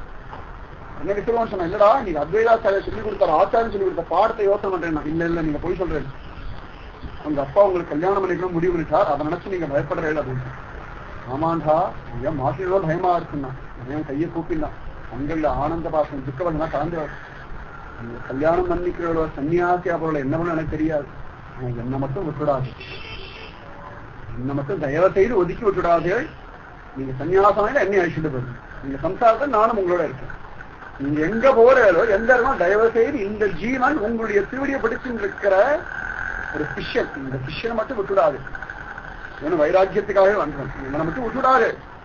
நான் நல்லவனா கெட்டவனா பாதியா புண்ணியசாலியா வைராக்கியம் இருக்கா ஞானம் இருக்கா ஒண்ணும் எனக்கு தெரியாது. ஆனா நீங்க என்னவா எங்க இருக்கேளோ என்னவா இருக்கேளோ அந்த இடத்துல என்னையும் ஒரு ஓரத்துல வச்சுக்கோங்க. நான் உங்களுக்கு தொந்தரவு பண்ண மாட்டேன். உங்களை பிரிஞ்சு இருக்கிறதுன்ற ஒரு விஷயத்தை மட்டும் ஜீரணம் பண்ணக்கூடிய சக்தி எனக்கு இல்லை. எனக்கு படிப்பு வேண்டாம், தனம் வேண்டாம், அப்பா அம்மா அண்ணன் தம்பி கணவன் மனைவி குழந்தை எதுவும் எனக்கு வேண்டாம். உங்க திருவடியில ஒரு இடம் கொடுத்துருங்க. சப்ருத்திய பிருத்தியான்னு சொல்றாரு. அந்த மாதிரி உங்களுடைய ஒரு தாசனா அடிமையா என்ன வச்சுக்கோங்க. நான் ஒண்ணும் பண்ண மாட்டேன், வேற ஒண்ணும் எனக்கு வேண்டவே வேண்டாம். முயல்கின்றேன் உந்தன் ஒய்க்கடற்கன்பை, உங்களுடைய திருவடி எனக்கு அன்பு கொடு, வேற ஒண்ணுமே கேட்கல, எனக்கு அதை மட்டும் கொடுத்துருவோம். உடனே விஸ்வரூபன் பார்த்தா, கவலையே படாதா, நான் என்ன பண்ணாலும் உன்னை கூட அழிச்சுட்டு போறேன். அதெல்லாம் கல்யாணத்துக்காக பொண்ணெல்லாம் பார்த்துட்டு கிடக்குறான். இப்படியே ராத்திரி படுத்துட்டே இருந்தா. மனசு அப்படி இல்ல ஜாக்கிரதை ஜாக்கிரதை விசுவா ஏமாந்து விடாது ஏமாந்து விடாது ஏமாந்து விடாது கதறது மனசு. பர்த்தவரி ஒரு ஸ்லோகம் பண்ணிருக்கார் மகானுபாவம் சொல்றார். மரணம் இருக்கும் பொழுது வயசான காலம் பின்னாடிதான் வரும்னு நினைச்சுட்டு இருப்போம். இந்திரியங்கள் கொஞ்சம் கொஞ்சமா அதோடைய சுகத்தை அனுபவிக்க அனுபவிக்க அனுபவிக்க வயசான காலம் சீக்கிரம் வந்துடுறது. அப்ப வந்த பிறகு அடடா இவ்வளவு நாள் வீணா போயிடுத்து, இப்ப போய் அற்புதமா பகவத் தியானம் பண்ணி பகவத் பக்தி பண்ணி பகவான் அடைஞ்சுடலாம் முயற்சி பண்ணி எப்படின்னு கேட்டா, நல்லா வீடு தீப்பத்தி எரிய ஆரம்பிச்ச பிறகு கிணறு வெட்டி ஜலம் எடுத்து அணைக்கிறதுக்கு சமானம். ஏற்கனவே கிணறு வெட்டி ஜலம் இருந்ததுன்னா தீப்பிடிக்காது கொட்டிடலாம். வயசான காலத்தை இந்திரியெல்லாம் ஓஞ்சி போன பிறகு இப்ப தப்பிச்சுடலாம் நினைக்கிறது, வீடு தீப்பிடிச்சு நல்லா தக தகன்னு எரிய ஆரம்பிக்கிற சமயத்துல ஆஹா அணைச்சிடுவோம்னு சொல்லி கிணறு வெட்ட ஆரம்பிக்கிற கதை வைராக்கியத்தில் படிக்க வேண்டிய ஸ்லோகம். இந்த ஸ்லோகம் ஹிருதயத்துக்குள்ள சுத்திலே இருக்கு. வேண்டாம் வேண்டாம் வேண்டாம் வேண்டாம். பார்த்தா நீ பார்த்தா வயசான அப்பா தூங்கிட்டு இருக்காரு ஜெகநாத மிஸ்டர். குடும்பத்துக்காக உழைச்சு உழைச்சு களைச்சு களைச்சு தன் பிள்ளையுடைய எதிர்காலத்தையே நினைச்சு அப்படியே தூக்கத்துல கூட அந்த நெத்தியில பார்த்தா கவலையுடைய ரேகைகள் தெரிகிறதான். அப்ப ஒரு நிம்மதியா தூக்கம் இல்லை. வயசானவெல்லாம் பார்த்துட்டோம்னா எல்லாம் இருக்கும், தனம் இருக்கும், எல்லாம் ஒரு ராத்திரி தூங்குவா, காதல எழுந்துப்பா. என்னைக்கோ ஒரு நாள் சொன்னா இன்னைக்கு தூங்கிலே அப்படின்னு சொல்லுவா. நித்தியம் நன்னா தூங்கிலே சொல்றது இல்லை. ஏதோ கவலைகள் ஏதோ சிந்தனைகள். இன்னைக்கு அவன் அப்படி போனானே இப்படி பேசிட்டானே அவனுக்கு நன்னா ஆகணுமே அவன் தேகம் இப்படி இருக்கு எப்படியோ கவலைகள் ஏதோ சிந்தனைகள். இப்படி இல்லாம இருந்தா நன்னா இருக்கணுமே, இப்படி ஆயிரத்துல நன்னா இருக்குமே, 1008 சிந்தனைகள். சசிமாதா இந்த குழந்தைகள் எல்லாம் ஒழுங்கா இருக்கணுமே, இந்த குழந்தைகள் எல்லாம் சௌக்கியமா இருக்கு, அவளுக்கு அதோ சிந்தனை. 2 பேர் முகத்தையும் அந்த படுத்துங்கிற சமயத்துல கூட இதே சிந்தனை முகபாவத்தை தெரியறதான். நிமாயி அது சுகமா தூங்குறது, உறங்குவான் போல் யோகு செய்வான், நல்லா சுகமா தூங்கிட்டு இருக்கு, ஆனந்தமா தூங்கிட்டு இருக்கு. 2 பேரையும் பார்த்து அடரா 2 பேருக்கும் வயசாயிடுச்சு. நிமாயோ சின்ன குழந்தை, இப்ப போய் நம்ம வீட்டை விட்டு போனா அது நியாயமா, இது தப்பு இல்லையா, இந்த கர்மத்தை விட்டு ஓடுற மாதிரி இல்லையான்னு சொன்ன உடனே மனசு இல்ல ஜாகிரதன்னு இருக்கான். வேண்டாம் ஜாகிரத, நீ வரத்துக்கு முன்னாடி நீ வாழ பகவான் காப்பாத்திட்டு இருந்தா, நீ போனாலும் நீ வாழ காப்பாற்றுவான். உள்ளுக்குள்ளே ஒரு பதில் வந்துடுச்சு. இல்ல இல்ல, இந்த ஜென்மாவே அப்பா அம்மா நினைக்கிறோம், இவாளை யார் முன்னாடி காப்பாற்றும் அவனே பின்னாடி காப்பாற்றுவான்னு சொல்லிட்டு இதெல்லாம் ஞானிகள் வைராகியர்கள் சன்னியாசிகளுக்கான விஷயம். குடும்பத்திற்கு வாழ்க்கை இல்லை, சபாவமா வரணும். நான் கதையில சொல்லிட்டேன் அப்படின்னு நாளையில இருந்து அவளை என்ன வேணா பண்ணட்டும் அப்படின்னு போகிற வேற விஷயம். உள்ளுக்குள்ள சபாவமா வைராகியம் தானா வரணும். ஏறிட்டுக்கிறது வேற, தானா ஒண்ணு பண்ணிண்டு ஆஹா அப்படி பண்றது எப்படி பண்ண பெருமைக்காக பண்றது வேற. இவருக்கு உள்ளுக்குள்ளே இந்த சுபாவமாவே சன்னியாசம்ன்றது ஒரு விஷயம் ரத்தத்துல ஊறி கடந்து போயிடுச்சு. இப்பெல்லாம் சொல்ற ஜீன் அந்த மாதிரி ஜீன்ல கடந்து போயிடுறது, அது மாற்ற முடியாத வாழால. உடனே பார்த்தார், இல்ல வேண்டாம் எல்லாம் பகவான் பார்த்துப்பான்னு சொல்லி ஒரு வருஷம் உட்கார்ந்தார் தியானம் பண்ண. பகவானே, எனக்கும் உனக்கு மட்டும்தான் நிரந்தரமான நிச்சயமான சம்பந்தம் இருக்கு. என் தாய் என் தந்தை என் தம்பி நினைக்கிறேன். இந்த பந்தம் எல்லாம் நீ கொடுத்தது, இவாளுடைய காப்பாற்று பொறுப்பு உன்னிடத்தை ஒப்படைச்சுட்டேன். எனக்கு எந்த விதமான பொறுப்பும் இல்லை. என்னுடைய பரத்தை உன்னிடத்தை ஒப்படைச்சுட்டேன். பரநியாசம்னு சொல்லி வைஷ்ணவ சம்பிரதாயத்தில் பரநியாசம்னு ஒரு சம்பிரதாயம். பரநியாசம்னு சொன்னா சமாசனத்துக்கு அப்புறமா ஒண்ணு பண்ணுவார். என்னுடைய பாரத்தை என்னை காக்கின்றதான பொறுப்பை, என் ஜீவனுடைய பொறுப்பை இனிமேல் உன்னுடையதுன்னு ஒப்படைக்கிறத பரநியாசம். அந்த மாதிரி எல்லாத்தையும் ஒரு இடத்த ஒப்படைக்கிறேன்னு சொல்லிட்டு ஒரு பாட்டுக்கு அடுத்த ராசி கிளம்பி வந்துட்டான். வைராட்சியமாச்சு, மாட்டிட்டா கஷ்டமாச்சுன்னு சொல்லி வைராட்சியமா கிளம்பி வந்துட்டான். இன்னும் குளிர் காலம், எல்லாம் வீட்டு போட்டு தூங்குறான். வந்தா லோகனாவது உள்ளுக்கு மனசு அடிச்சுக்கிறது இல்லை. இவர் எப்ப வேணா கிளம்புவான்னு சொல்லி இவரை தேடின்னு வந்துட்டான். அவனும் கூட வந்து சொன்னா வாடா பயிலன்னு சார் கங்கை கரையில போய் நிக்கிறான். அப்படி கொஞ்சம் கொஞ்சமா பொழுது விடிய ஆரம்பிக்கிற சமயம். இங்கே நின்று இருந்தோம்னா வாழலாம் பிடிச்சிருவா. ஓடம் எதுவும் இல்லை. பார்த்தா என்ன பெரிய தேகம். இன்னைக்கோ நாளைக்கோ கொஞ்ச நாள் கழிச்சு எப்படியோ ஒரு மரணம் வரப்போறது எவ்வளவுதான் சொல்லி 2 பேரும் தைரியமா கங்கையில திட்டிச்சுட்டா. இன்னும் நீங்க தெரியும் கங்கை கரையில இருக்க சின்ன சின்ன குட்டிகள் நம்ம நீச்சோம் அப்படின்னு இப்ப கூட பார்த்திருக்கேன். ஹரித்வார்ல போகும்பொழுது பார்த்தோம்னா ரிஷிகேஷ் ஹரித்வார்லாம் கங்கை. ரிஷிகேஷ் ரொம்ப தேமேன்னு இருப்பா. ஹரித்வார்ல அடிச்சுட்டு போவா அந்த கங்கை. அதுல இந்த குழந்தைகள் அப்படியே பார்த்தேன் பிரத்யட்சமா திருச்சி வாரி போடுறது. எனக்கு அங்க மேலே பிரிட்ஜில இருந்து ஒரு கீழே ஒரு குதி குதிச்சு இது அடிக்கிற வேகத்துல எதிர்நீச்சல் போடுறதுல இது இருக்கும். நம்ம இடம்னா ஓரத்துல நின்று தள்ளி ஒரு ஓரத்துல அங்க உடம்பு நினைச்சுட்டு கம்பி வேற பிடிச்சிட்டு இருக்கும். அன்னைக்கு ஒரு நாள் போய் பிடிக்கிறதுக்கு வேற பக்கத்துல ஜாகிரதை அவ்வளவா கையை பிடிச்சிட்டு ஒரு 40 பேர் கூட 40 பேர் கையை பிடிச்சு அதோட சங்கிலி வேற பிடிச்சிட்டு அதை அடிச்சு இப்படியே எல்லாம் பிடிச்சிட்டு இருப்போம். அப்படியே மறைச்சு போனேன். இந்த குழந்தைகள் இப்பயே இந்த குதிச்சு ஒரு பக்கம் அடிக்கிறதுனா இந்த கிருஷ்ணன் யமுனாவில் இருந்து என்ன பக்கம் அடிச்சிருப்பான்னு சொல்லிட்டு எனக்கு வேற ஒண்ணுமே தோணல. பக்கமா நல்ல ஒசரம் அப்படி மேல நடக்கிற ஒரு பிரிட்ஜ் போட்டிருக்கான் இந்த ஹரித்வார்ல. அங்கேருந்து தொப்புடு ஒரு குதி. அதுவும் கோடை காலத்துல இந்த கங்கை ஐஸ் உருகி உருகி உருகி ஓரம் வெள்ளம் அதிகமாயிட்டே இருக்கும். ஒரே லெவல்ல இருக்காது கங்கை. கோடை காலத்தை பார்த்தா கங்கையோட அளவு ஒரு 5 நிமிஷத்துல பார்த்தா உட்காந்து எங்கதான் இருக்காவது இவ்வளவு தூரம் வந்துடும். இவ்வளவு வருதுன்னு தெரியாது. அந்த வெள்ளம் அடிச்சுட்டு வரும். அந்த மாதிரி இதுல இவ்வளவு வைராகிகள் நல்ல பகவத் பக்தி உடையவர்கள். தேகம் அனித்தியம், பரமாத்மா தான் நித்தியம். நம்ம ஆத்மா கரையேறணும்னா இந்த கங்கையில விழுந்தாத்தான் வந்து நீச்சல் அடிக்க நல்லா வேகமா கையை வீசி ரொம்ப கஷ்டம் நீச்சல் அடிக்கிறது. நல்லா குளிர்காலத்துல சில்லுன்னு இருக்க கங்கையில நல்லா நீச்சல் அடிச்சு அக்கறைக்கு போய் சேர்ந்துட்டு அபாதான் சதம்மா அதுக்குள்ள பொழுதும் விடிஞ்செடுத்து இங்க சசிமாதா எழுந்தா பக்கத்துல குழந்தைய பார்த்தா நிமாயா நன்னா தூங்கிட்டு இருக்கான். சந்தோஷப்பட்டு திரும்பி பார்த்தா விஸ்வரூபனை காண. எப்பவுமே இவர் எழுந்துட்டு இவர் ஜெகநாத மிஸ்ரர் எழுப்பின பிறகு ஜெகநாத மிஸ்ரர் அவனை எழுப்பார். இதுதான் நித்தியம் ஆத்திர வழக்கம். என்னடா அது குழந்தை இப்படி எழுந்துட்டானே ஒருவேளை எங்கேயாவது காலைக்கடன் மலமூத்திர விசைதான் போயிருப்பான்னு நினைச்சா வரவே இல்லை. உடனே ஜெகநாத மிஸ்ரர் எழுப்பினார். இன்னமும் செய்த விஸ்வரூபனை காணும். நான் அவனுக்கு ரொம்ப பேசவே மாட்டேன், யாரும் நிறைய பேசவே மாட்டான். அவன் பாட்டு தேவன் மௌனியா இருந்துட்டு இருப்பான். அப்பப்ப 2 வார்த்தை 3 வார்த்தை பேசுவான், வேற வார்த்தை நிறைய பேசவே மாட்டான். உடனே இவர் எங்கேயா போயிருப்பான் வருமானதான் பார்த்து வேற மாயிண்டே இருக்கு, வரவே இல்லை. உடனே எல்லாரும் பயந்து போயிட்டா. இவ எல்லாரும் ஒவ்வொரு இடமா தேடுறா. வசனம் எல்லாம் எங்கேயா போயிருப்பான் அப்படின்னு சொன்னா இல்ல இல்ல அவன் ரொம்ப வைராக்கியசாலி, எப்பொழுதும் சன்னியாசத்தை நிறைய பேசிட்டு இருப்பான்.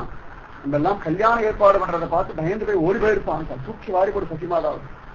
இந்த குழந்தைகளை இழந்துட்டு இந்த குழந்தை பிறந்திருக்கான் இந்த விஸ்வரூபன். இவனும் போயிட்டான்னா சின்ன குழந்தை நிமாயி வேற என்ன பண்றதுன்னு தெரியல. கதறி அழுது மூர்ச்சி ஆயிடுச்சு. அதுக்குள்ள நிமாயி எழுந்துருச்சு. என்ன ஆச்சு அண்ணா எங்கேன்னு கேட்கற அன்னைக்கு பார்த்து எல்லாரும் கதறி அப்பா உங்க அண்ணா எங்கேயோ போயிட்டாண்டா கதறி கதையாடும் வீன்னு கத்தி ஆகலாம். அம்மா ஆடுறத பார்த்து ஒரு கழிக்க அழகு எல்லாரும் எல்லா பக்கமும் தேடுறா, கங்கை கரெல்லாம் தேடுறா, தேடி தேடி பார்த்து கிடைக்கல. ஜெகநாதர் ரொம்ப கலந்து போயிட்டான். ஆத்துக்கு வந்து உட்காந்துட்டார். எல்லாரும் கவலைப்படாது, அவன் எங்கேயோ நல்ல சன்னியாசியா மாறிடுவான். உடனே ஜெகநாதர் சொன்னார், அவன் போனான்னு கூட கவலை இல்லை, சன்னியாசியா போனா முடிவுன்னு அப்படியே சன்னியாசியா போயிடணும். போயிட்டு திரும்பி கொண்டாடி ஆஹா ஆத்துல இருக்கலாமே, தம்பி இருக்கானே, அப்பா இருக்கானே, அம்மா இருக்காளேன்னு சொல்லி திரும்பி வந்து இந்த கிரகத்தை சேரப்படாது. இந்த சன்னியாச தர்மத்துடைய பெருமையை அவன் குலைச்சிடப்படாதுன்னு வராங்க. ஜகப்பன் சொல்ற தன்னுடைய புத்திர சோகத்தையும் தாண்டி சன்னியாச தர்மத்துக்கு ஒரு மரியாதை இருக்கு. அந்த மரியாதையை மட்டும் இந்த புத்திரன் அழிச்சிடப்படாது. அதனால நீங்கள்லாம் பிரார்த்தனை பண்ணி ஒரு காலம் அவன் சன்னியாசியா போயிட்டான் அப்படின்னா அப்படியே போகட்டும், திரும்பி எனக்கு கிரகஸ்த தர்மம் வேணும்னு வரவே பிராதுன்னு சாரம். அந்த மாதிரி வரவே பிராது, இல்லாட்டி சன்னியாசம் ஆகாம இங்க வரட்டும். நான் ஏற்றுட்டேன். திரும்பி சன்னியாசம் போயிட்டு என் அப்பா, என் அம்மா, என் தம்பி உரிமை கொண்டாடு இருக்கும். அதுக்கு மட்டும் எம்பெருமான் அனுகிரகம் பண்ணா போதுட்டான். உடனே எல்லாரும் நீ அவளை சமாதானப்படுத்துறா. நீ மாதிரி கொண்டாடி சொன்னா ஒரு செம்ம அழாதேம்மா, உங்களை நான் காப்பாத்துறேம்மா, பொறுப்பு வந்துருக்கு. இத்தனை நாள் அட்டகாசம் பண்றது குழந்தைக்கு அண்ணா போனோம்னு ஒரு பொறுப்பா. சமயத்துல யாருக்கு எந்த சமயத்தை எப்படி பொறுப்பு வருதுன்னு தெரியவே தெரியாது. நிமாய்க்கு அப்படி ஒரு பொறுப்பு வந்துடுத்தான். அம்மா கவலைப்படாதம்மா, இனிமேல் நான் வந்து உன்னை காப்பாத்துறேன் அப்படின்னு சொன்ன உடனே சமாதானமான. சரி விஸ்வரூபன் எங்க இருந்தாலும் இன்னா இருக்கட்டும், சரி லோகநாதநாத்துக்கு போயிருப்பாளோன்னு தெரிஞ்சு போனா அவரும் போயிட்டான்னு தெரிஞ்சு போயிடுச்சு. சரி ரெண்டு பேரும் சன்னியாசிகளா பிறந்திருக்காங்க, போகட்டும் விட்டுட்டா. குழந்தை நிச்சயமா உயிரோட இருக்கான்னு அவருக்கு அபிமானம் இருக்குது. ஆனா எங்கேயோ சன்னியாசம் வாங்கிக்கிறதா போயிட்டான். ரெண்டு பேரும் அப்படியே போனா சன்னியாசம் வாங்கிண்டா. கடைசி காலத்துல ரெண்டு பேரும் நிறைய காலம் அற்புதமா பாரத தேசத்தை 2-3 வருஷம் நல்லா தீர்த்த யாத்திரை போனா. கடைசியில பந்தரிபுரத்துல தேகத்தை விட்டாங்க. சைத்தன்ய மகாபிரபுடைய அண்ணா சித்தி பிள்ளையும் பந்தரிபுரத்துல அவனுடைய தேகத்தை விட்டதா சொல்ற. மற்றபடி பெரியதான அவளை பத்தியான விவரம் காண கிடைக்கிறது. ஆனா அவ கடைசி காலத்தை பந்தரிபுரத்துல தோன்றங்கள் திருவடியிலே தங்களுடைய தேகத்தை விட்டார்கள் அப்படின்னு மட்டும் காண கிடைக்கிறது. அண்ணா போனானோ இல்லையோ நிமாய் ரொம்ப சமத்தாயிடுச்சு. எங்கேயும் போகிறது. அம்மா என்ன சொன்னாலும் கேட்கறது, அப்பா என்ன சொன்னாலும் கேட்கறது. அட்டகாசம் இல்ல, குறும்பு இல்ல. நம்ம அத்தா உட்காந்து படிக்க ஆரம்பிச்சிடும். இவ்வளவு நாள் படிக்கவே படிக்காது, புஸ்தகத்தையே தொடாது. இவ்வளவு நாள் இவன் படிக்கலையேன்னு பயந்துட்டு இருந்தா. ஜெகநாதன் சசிமாதாவும் படிக்கிறானே பயம் வந்து விஸ்வரூபன் நிறைய படிச்சு படிச்சு படிச்சு ஒரு மாதிரி ஆகி சன்னியாசம் வாங்கிட்டு போயிட்டான். நிறைய பேர் சொல்லுவாங்க பசங்க நிறைய போகாது, நிறைய போனேன்னு சொன்னா புத்தியெல்லாம் மாத்தி விட்டுட்டு வா அப்படின்னு சொல்றாங்க. அந்த மாதிரி நிமாய் நிறைய படிச்சு வேற விசாரம் எல்லாம் பண்ணி நான் ஆத்மா தேகம் வழியை விசாரம் பண்ணி நானும் சன்னியாசம் வாங்கிட்டு போறேன்னு போயிட்டான். எங்க போறதுன்னு சொல்லி அப்பா ரொம்ப படிக்காதா, ரொம்ப சிவப்படுத்தா. இல்லம்மா என்ன இருக்கு படிக்கிறது, என்ன விசாரம் பண்ணிருக்கா பாருமான்னு சொல்லி அப்போன்னு பார்த்து இது கீதையெல்லாம் வேற சொல்றான். அம்மா இது ஆத்மா அழியாதுன்னு பகவான் சொல்லியிருக்காம்மா, இந்த தேகம் அழியக்கூடியதுன்னு சொல்லியிருக்காம்மா. அதனால யாரை பத்தி வருத்தப்பட அசோச்சான் நன்மை சோச்சம். யாரும் யாருக்காக வருந்தக்கூடாது, தன்னை பற்றி வருதும் அதிகாரம் கிடையாது தத்துவம் ஆரம்பிச்சிருக்கு. அது வரைக்கும் கல்கண்டு கங்க ஸ்திரீகளுடைய பின்னாடி ஓடிட்டு இருந்த குழந்தை உட்கார்ந்து அண்ணா போய் 2-3 நாள் இதுவும் தத்துவம் விசாரம் எல்லாம் பேச ஆரம்பிச்சா. இருக்கிறது 2 குழந்தைகள், 8 குழந்தைய பறி கொடுத்தாச்சு. இவன் முதல் குழந்தையும் போயாச்சு. இது 9 வயசுல பேச ஆரம்பிச்சிருக்கு. 8-9 வயசுல பேசினான். அவன ஒரு 16 வயசுல சன்னியாசம்னு போனான். பயம் வந்துடுச்சு. அப்படியே இருந்துட்டு இருந்தா சரி பரவாயில்ல குழந்தை 4 வருஷத்துல அப்பப்பா படிப்புல திருப்பி போய் விளையாடுறா குழந்தை அப்படின்னா சொல்லி இல்லம்மா நான் விளையாடுறேன், நான் பொறுப்பா இருக்கலாமா, உங்களை காப்பாற்றமோன்னு அப்படின்றது. அது ரொம்ப பயம் வந்துருக்கு. ஜெகநாத மிஸ்ரர் அப்பா நீ படிச்சுட்டு போதும்டான்னு. இதே ஜெகநாத மிஸ்ரர் ஒரு சந்தர்ப்பத்தை படிக்க மாதிரி அடிக்கிற கையை ஓங்கிட்டு ஓடிக்கிறார். அன்னைக்கு ராத்திரி இது ஏன் வச்சு படுத்துக்கிறார். குழந்தை படிக்கவே மாட்டேங்கன்னு நினைக்கிற சமயத்துல ராத்திரி சொப்பனத்து ஒரு மகானுபாவர் வந்து இந்த குழந்தை அடிக்காத, நான் படிக்க வேண்டிய அவசியம் ஒண்ணுமே இல்லை, எனக்கு எல்லாம் பிரியவன் சர்வஜன், போய் இந்த உலகாட்டமான ஒரு படிப்புக்கு அவனை கஷ்டப்படுத்தாதே அப்படின்னு. உடனே திரும்ப பதில் சொல்ற சொப்பனத்துல, அவன் சர்வஜனாகவே இருக்கட்டும், அவன் எல்லாம் தெரிஞ்சனாவே இருக்கட்டும், நான் அவனுடைய தகப்பன், என்னுடைய கர்மா அவனுக்கு நன்னா கல்வி கொடுக்கறது என் கர்மா. அவன் சரியா இல்லைன்னா நான் அவனை தண்டிப்பேன், முடியலன்னா அடிக்க கூட அடிப்பேன், அதை யாரும் கேட்க முடியாது. அவன் சாட்சாத் பகவானாகவே இருந்தாலும் ஒழுங்கா படிக்க வைக்கின்றது என் கர்மா, நான் பண்ணித்தான் தீருவேன். உடனே அந்த மகானுபார் ஆசீர்வாதம் பண்ணார். அப்பா அவனுடைய பக்திக்கு நான் வசப்பட்டுட்டேன், உனக்கு என்ன தோன்றதோ பண்ணிட்டாங்க. அந்த ஜெகநாத மிஸ்ரர் இன்னைக்கு நீ படிக்காதரா பையனை நீ பள்ளிக்கூடம் போக வேண்டாம்னு சத்தம் ஜாஸ்தியா இருக்கு. ஏன்பா நான் சொல்றேன், அப்பா சொன்னா கேட்டியா இல்லையா? கேட்கிறேன்ப்பா, படிக்காதே. கொஞ்சம் அடங்கி ஒடுங்கி ஒரு வாரம் வந்தது, அவ்வளவுதான். அட்டகாசம் எல்லாம் விட்டுடு தேமேனு புத்தகம் கையுமா தத்துவம் விச்சாரம் அப்படி போச்சு, அவ்வளவுதான். உடனேயே அப்பா எல்லாம் படிக்காதா அப்படின்னு உடனே செய்தியும் சம்பாட்டம் கொண்டாட்டம் கங்கை கிடப்பு மண் உருண்டை பண்ணி எல்லாரும் அடிக்கிறது. இது பண்ணிட்டு அலையாது. பசிக்கிறது ஒரு வீட்லயா போய் ஏதாவது வாங்கி சாப்பிட்றது இப்படியே பண்ணிட்டு ஒரு சிட்டிக்கு மேல ரொம்ப அட்டகாசம் பண்ண ஆரம்பிச்சு. ஒரு நாள் என்ன பண்ணிச்சு, கண்ணுல அற்புதமா துணியை கட்டி கொடுத்து தெருவில் எங்க எல்லாம குப்பை துணி இருக்கு அதெல்லாம் எடுத்து மேல போட்டு கொடுத்து கையில ஒரு குச்சி வச்சு கொடுத்து ஒரு நண்பனை தூக்கி கோல் மேல கையை வச்சுட்டு வீடு விட அழிச்சுட்டு போறா. எடுக்கிறான்னா கண் தெரியாத குருடன் நான் பிச்சை எடுக்கிறேன், எனக்கு ஆகாரம் பொருள் பிச்சை எடுக்க விளையாட்டு விளையாடலாம். பகவதி பிக்ஷாம் தேகின்னு மகாபலிகத்தை விளையாடுற விளையாட்டு நவஜீவத்தை விளையாடுறது. உடனே அவனு நன்னாட்டு வந்து விளையாடு வாடா பிராமண பிச்சை எடுக்க ரொம்ப பெருமையாச்சு எல்லாருக்கும். உடனே அழகா போகிறான். அம்மா இந்த கண் தெரியாத குருடன் ஏதான ஆகாரம் கொடுக்குறேன் நல்ல கதி கிடைக்கும் சார். உடனே யாராவது நவதீபத்துல அப்படி ஓடி வந்து பார்த்தா இது நிக்கிறது நல்லா உடம்பெல்லாம் அழுக்கழுக்கா துணியை போட்டு கண்ட துணியை போட்டு கண்ணை வேற கட்டிட்டு ஒரு குச்சியை வேற ஊனிண்டு நண்பன் மேல தோல் மேல அவர் கையை போட்டு நிக்கிறது. ஏண்டா நீ நாய் இப்படி பண்ணலாமாடா, நான் கண் தெரியாத குருடன் எனக்கு ஆகாரம் கொடுத்தேன்னா நல்ல கதி கிடைக்கும். சொல்ற வார்த்தை எல்லாரும் ஆகாரம் கொடுக்கணும். இப்ப நவதீபத்தை ஒவ்வொரு தெருவாப்போ எல்லா வீடுகளையும் பிக்ஷை எடுத்து கடைசியில் தன்னாட்டு வாசி கடையும் கட்டுறது. அம்மா இந்த கண் தெரியாத குருடன் வந்திருக்கே, எனக்கு ஏதான ஆகாரம் கொடுக்கப்படாதா, கொடுத்தா உங்க ஜென்மா சாபல்யமாகும். சத்தியமாதாசம் யாரோ போலவே பழைய சாத்து எடுத்துன்னு வந்தா நிமாய் நிக்கிறது. தன்னாட்டு பிள்ளை ஏண்டாவது இப்படி படுத்துற. ஆமாமா படிக்காத முட்டாள் பிராமண பையன் கண் தெரியாத குருடனுக்கு சமானம்னு தான். இது அவளுக்கு புரிய வைக்கிறதுதான். படிக்காதன்னு சொல்லிட்டியே, வேதாபியாசம் தெரியாம வேதாந்த விசாரம் தெரியாத படிக்காத முட்டாள் பிராமணன் கண்குடனுக்கு சமானம். என்னும் எழுத்தும் கன்னடத்தகம்னு சொல்லுவாங்க. படிக்கிறேன் அப்படின்னு சொல்லி ஆச்சுன்னா குருடனா வந்து சந்தோஷப்பட்டா. படிக்க வேண்டாம் சொல்லிட்டு இருந்தா அது படிக்கிறேன்னு சொன்னா குருடனுக்கு சமானம் தான். உடனே என்னடா பண்றது அப்படிலாம் சொல்லப்படாதான்னு சொல்லி திட்டி சென்று போய் அதுக்கு ஸ்நானம் எல்லாம் பண்ணி வச்சு ஆகாரம் எல்லாம் கொடுக்கும். இதுக்கு படிக்கணும் ரொம்ப வெறி வந்தது. ஒண்ணு அப்படி இல்லாட்டி இப்படி எந்த சமயத்துல என்ன பண்ணணும் அதுக்கு மட்டும்தான் தெரியும். திடீர்னு பார்த்தா வைராக்கிய மாதிரி இப்படி உட்காந்துருப்பான். திடீர்னு பார்த்தா கொஞ்சம் கொலாவிட்டு திடீர்னு பார்த்தா திட்டிலே இருப்பான். திடீர்னு பார்த்தா பேசவே மாட்டான். இது என்ன திட்டில இருக்கு அவனுக்கு மட்டும்தான் தெரியும். திடீர்னு பார்த்தா ரோட்ல ஏதான வித்துட்டு வராளாம். எனக்கு அதை வாங்கி கொடுன்னு அடம் பிடிச்சான். ஏன்டா அது அடம் பிடிக்கல, நம்ம ஏழை தானே அப்ப என்ன படிக்க வை. அப்படி இல்லைன்னு சொன்னா எனக்கு ஏதாவது சாப்பிட்டுட்டு தான் இருப்பேன். மாற்றி மாற்றி சாப்பிட்டுட்டே இருக்கான். இவனுக்கு யார் ஆகாரம் கொடுக்க முடியும், சாப்பிட்டுட்டே இருக்கான். வித விதமா என்னென்னமோ பண்றான். இன்னொரு நாள் பார்த்தா ஆற்றுல இருக்க பானைகள்லாம் தூக்கி மூளையில போட்டு வீசி எறிஞ்சு உடைக்கிறான். கொள்ளையில போய் உடைச்சு விட்டு அந்த பானை மேல ஏறி உட்காந்துட்டு கதையா ஏதோ நாட்டுப்புற பாட்டு மாதிரி ஏதோ பாடிட்டு இருக்க வாயில வந்தது எல்லாம் பாட்டு பாருங்க ஏதோ பாட்டு பாருங்க எல்லாம் பண்ணிட்டு இருக்கான். உடனே தூரத்துல எல்லாம் ஓடி ஏண்டா கையில பிராமண பையன் இப்படிலாம் பண்ணலாமா, தப்பு இல்லையா அப்படின்னு சத்தியமாதான் அங்கேன்னு சொல்லிடா. ஏண்டா கொஞ்சம் இப்படிலாம் பண்றேன் என்ன கத்தர்தான். படிக்காத முட்டாளுக்கு எது பண்ணணும் எது பண்ணக்கூடாதுன்னு தெரியுமா? நான் படிக்காத முட்டாள், எனக்கு என்ன சொல்றதோ அதுதான் நான் பண்ணுவேன். ஒண்ணு என்ன படிக்க அனுப்பு, அப்பதான் நான் ஒழுங்கா படிச்சு வருவேன். இல்லாட்டி நிறைய இடம் எனக்கு என்ன தெரியும், நான் முட்டாளாத்தே. எல்லாரும் முட்டாள்னு சொல்றது வெட்கப்படுவோம். இது நான் முட்டாள், நீ படிக்க அனுப்பிவிட்டான். சத்தியமாத பாபா இதுக்கு மேல தன்னால பொறுக்க முடியான்னு தெரிஞ்சு போயிடுச்சு. சரிடா பயில உன்னை படிக்க வைக்க கவலையே படாதுன்னு சொல்லி ஜெகநாத மிஸ்ரர் இடத்துல போய் பிரார்த்தனை பண்ணிட்டேன். இது சமத்தா இருக்கு. சரி இன்னைக்கு ராசி அப்பாட்ட பேச நாலு நான் வேதாந்த பாடம் படிக்க வேத பாடசாலை போகணும்ன்ற அட்டகாசம் பண்றேன். ஏன்னா அந்த ஆச்சாரியர்களுக்கெல்லாம் அனுகிரகம் பண்ணணும். எத்தனையோ பேர் சாந்திபதி மாதிரி நமக்கு ஒரு அனுபவம் கிடைக்காதான்னு ஏங்கி தபசு பண்ணிருக்காளே அவளுக்கு ஒரு அனுகிரகம் பண்ணணுமே. அதுக்காக இத்தனை அட்டகாசம் அஷ்டவஸ்தரன் பராதீன் மக்களுக்கு வசப்பட்டவனாச்சு. உடனே ஜெகநாத மிஸ்ரர் இடத்துல இவ பிரார்த்தனை பண்றா சசிதேவி. சோ இந்த குழந்தை படிக்கணும்னு ஆசைப்படுறான், படிக்கணும். உடனே ஜெகநாத மிஸ்ரர் நீ தெரிஞ்சே பேசுறியா, இவனும் திரும்பி சன்னியாசம் வாங்கிட்டு போயிட்டு என்ன பண்றதுன்னா உடனே சசிமாதா சொன்ன பெரிய ஞானி மாதிரி இவன் சன்னியாசம் வாங்கிட்டுதான் போகணும்னு இவனுக்கு விதி இருக்கு, இதுதான் அவனுக்கு நிர்ணயப்பட்ட வாழ்க்கைன்னா நீங்களும் நானும் தடுக்க முடியுமான்னு ஒரு வார்த்தை கேட்டுக்கான்.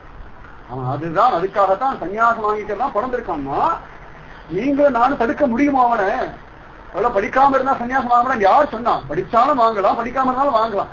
அவன் சன்னியாசியாத்தான் போகணும்னு அவனுக்கு கர்மா இருக்கு, விதி இருக்குன்னா நீங்களும் நானும் மாற்ற முடியாது. அவனை படிக்க போனுட்டான். ஜெகநாத மிஸ்ரர் வாயை அழைச்சு போயிட்டா. பெரிய வேதாந்தம் படிச்சவர் இந்த வார்த்தையை சொன்னோட யார் மாற்ற முடியும் அப்படின்னு சொன்ன உடனே திரும்பி மாதாக்கா வேதாந்த பாடம் படிக்கிறதுக்கு சதம்மா ஆனந்தமா வேத பாடசாலைக்கு போகிறது. ஆச்சரியமா அத்தனை பேரும் மயங்க உபநயன சம்ஸ்காரம் இல்லாம ஆயிடுச்சு. அத்தனை பேரும் மயங்கி ஆனந்தத்தை தலைக்கிறார். சதம்மா எல்லாரும் மயங்கற அந்த குழந்தையுடைய ரூப தேஜஸையும் உபநயன சமயத்துல காதுல இதுக்கு காயத்ரி மந்திரம் சொன்ன உடனேயே மூர்ச்சையை விழுந்துச்சு குழந்தை. அது காயத்ரி மந்திரத்துடைய பலம் மூர்ச்சையை விழுந்துட்டான். கொஞ்ச நேரத்துக்கு ஒண்ணுமே புரியல, தண்ணியில மறந்து கிடக்கிறது. காயத்ரி மந்திரத்துடைய பலத்தை லோகத்துல புரிய வைக்கிறதே அவளுக்கு சொன்னான். மயங்கி கிடந்தா. கொஞ்ச நேரம் கழிச்சு மூர்ச்சை என்னடா பைய என்னடா ஆச்சு, எனக்கு ஒன்றும் தெரியாது. மந்திரம் கேட்டு எனக்கு உள்ளுக்கு என்னவோ பண்ணிட்டு கரன்னு நரசிம்ம அவதாரம் ஆவில் வச்சு அமைச்சு சப்தம் கொண்டு குழந்தை. கொஞ்ச நேரம் கழிச்சு எல்லாத்தையும் பகவதி ருக்ஷாந்தேகி எழுதி கேட்கிறான் அந்த குழந்தை. உபநய சம்ஸ்காரமான உடனே கேட்பார்.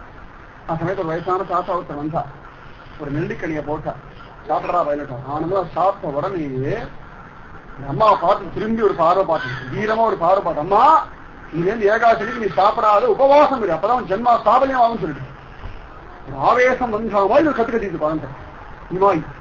உடனே அம்மா கையை கூப்பிட்டுட்டா, இனிமேல் ஏகாதசி உபவாசம் இருக்கேன், நல்ல கதி கொடு அப்படின்னு. உடனேயே திரும்பியும் நிமாய் உள்ளேன்னு சொல்லிட்டு உன் குழந்தைய ஜாகிரதையா பார்த்துக்கோன்னு சொல்லிட்டு மூர்ச்சை விழுந்துட்டான் குழந்தை. எல்லாரும் யாரும் பேய் பிசாசு பிடிச்சுட்டு போலன்னா சில பேர் இல்ல, யாரும் மகானுபாவர் இந்த குழந்தைக்குள்ள ஆவிர்வாவம் ஆயிருக்கான்னு சொன்னான். கொஞ்ச நேரம் கழிச்சு திரும்பி நிமாய் மூர்ச்சி எழுந்தான். சைத்தன்ய மகாபிரபு எப்ப மூர்ச்சியா விழுதான் அவருக்கு தான் தெரியும்.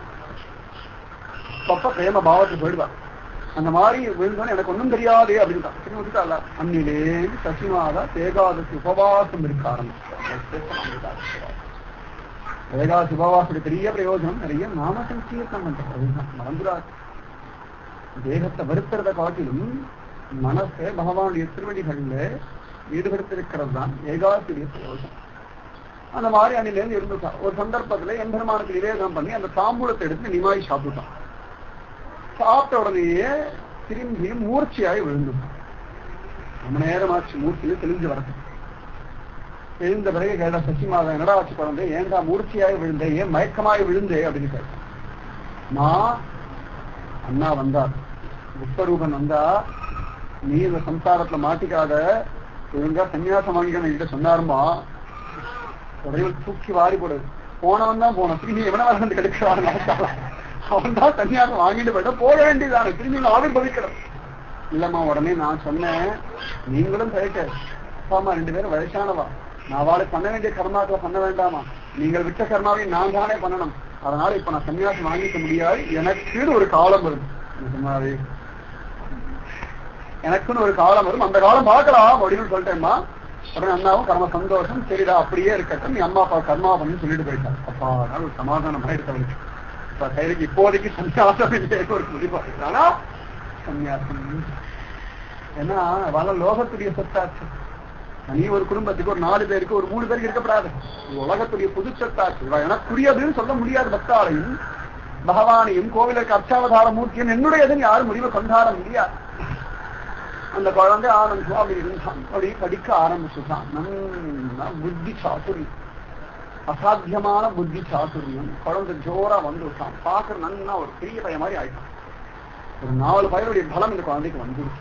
அத்தியாச்சரியமான பலம். எல்லாரும் மயங்கராலும் தகத்தகதான் ஜொலிக்கிறான். எவ்வளவு வயசு அது எடுக்கிற வயசு. நல்லா படிக்கிறான். ஒரு வாட்டி கேட்டு அப்படியே மனப்பாடமாகிறது. அவனுக்கு பாடம் சொல்லிக்கிற உபாத்தியாயர்கள்லாம் பரமானந்த பட்டம். நமக்கு ஏதோ ஒரு பாக்கியம் இந்த குழந்தைக்கு பாடம் சொல்லி கொடுக்குறோம் அப்படின்னு நினைச்சா நல்லா படிக்க ஆரம்பிச்சுட்டான். என்னுடைய வேத பாடசாலையில நிறைய பெரியவாள்லாம் கூட படிச்சுட்டான். 30-40 வயசுக்காரெல்லாம் கூட வேதாந்த பாடம் படிச்சுட்டு இருக்கான். நல்லா புத்திசாலியா இருக்கு. அதே சமயம் நிறைய கிண்டலும் கூட இருக்கு. நல்லா சிரிச்சுண்டு கலாட்டா பண்ணிட்டு ரொம்ப புத்திசாலியா படிச்சுட்டா அவளை பார்த்தா ஒரு பயம் வந்து நம்ம பேசத்தையே தோணாது. அவள் ஏதோ இருக்கா, அவள் பாட்டு இருக்கா அப்படின்னு விட்டுட்டு போயிடும். ஆனா அந்த குழந்தை நல்லா புத்திசாலியா இருக்காது. சாதாரண சௌலபியமா பழகிறது, நல்லா சிரிக்கிறது, எல்லாரையும் கிண்டல் பண்றது, அவளையும் சிரிக்க வைக்கிறது. அந்த மாதிரி எல்லாம் கலாட்டா பண்ணிட்டு அந்த இதுல முராரின்னு ஒருத்தர் படிச்சுருக்காரு. அவரையும் இது கிண்டல் பண்ணி விதவிதமா வம்படிக்கிறான். என்ன வந்து என்ன கிண்டல் பண்ணினான் நாளைக்கு. ராதே கிருஷ்ணா கிருஷ்ணா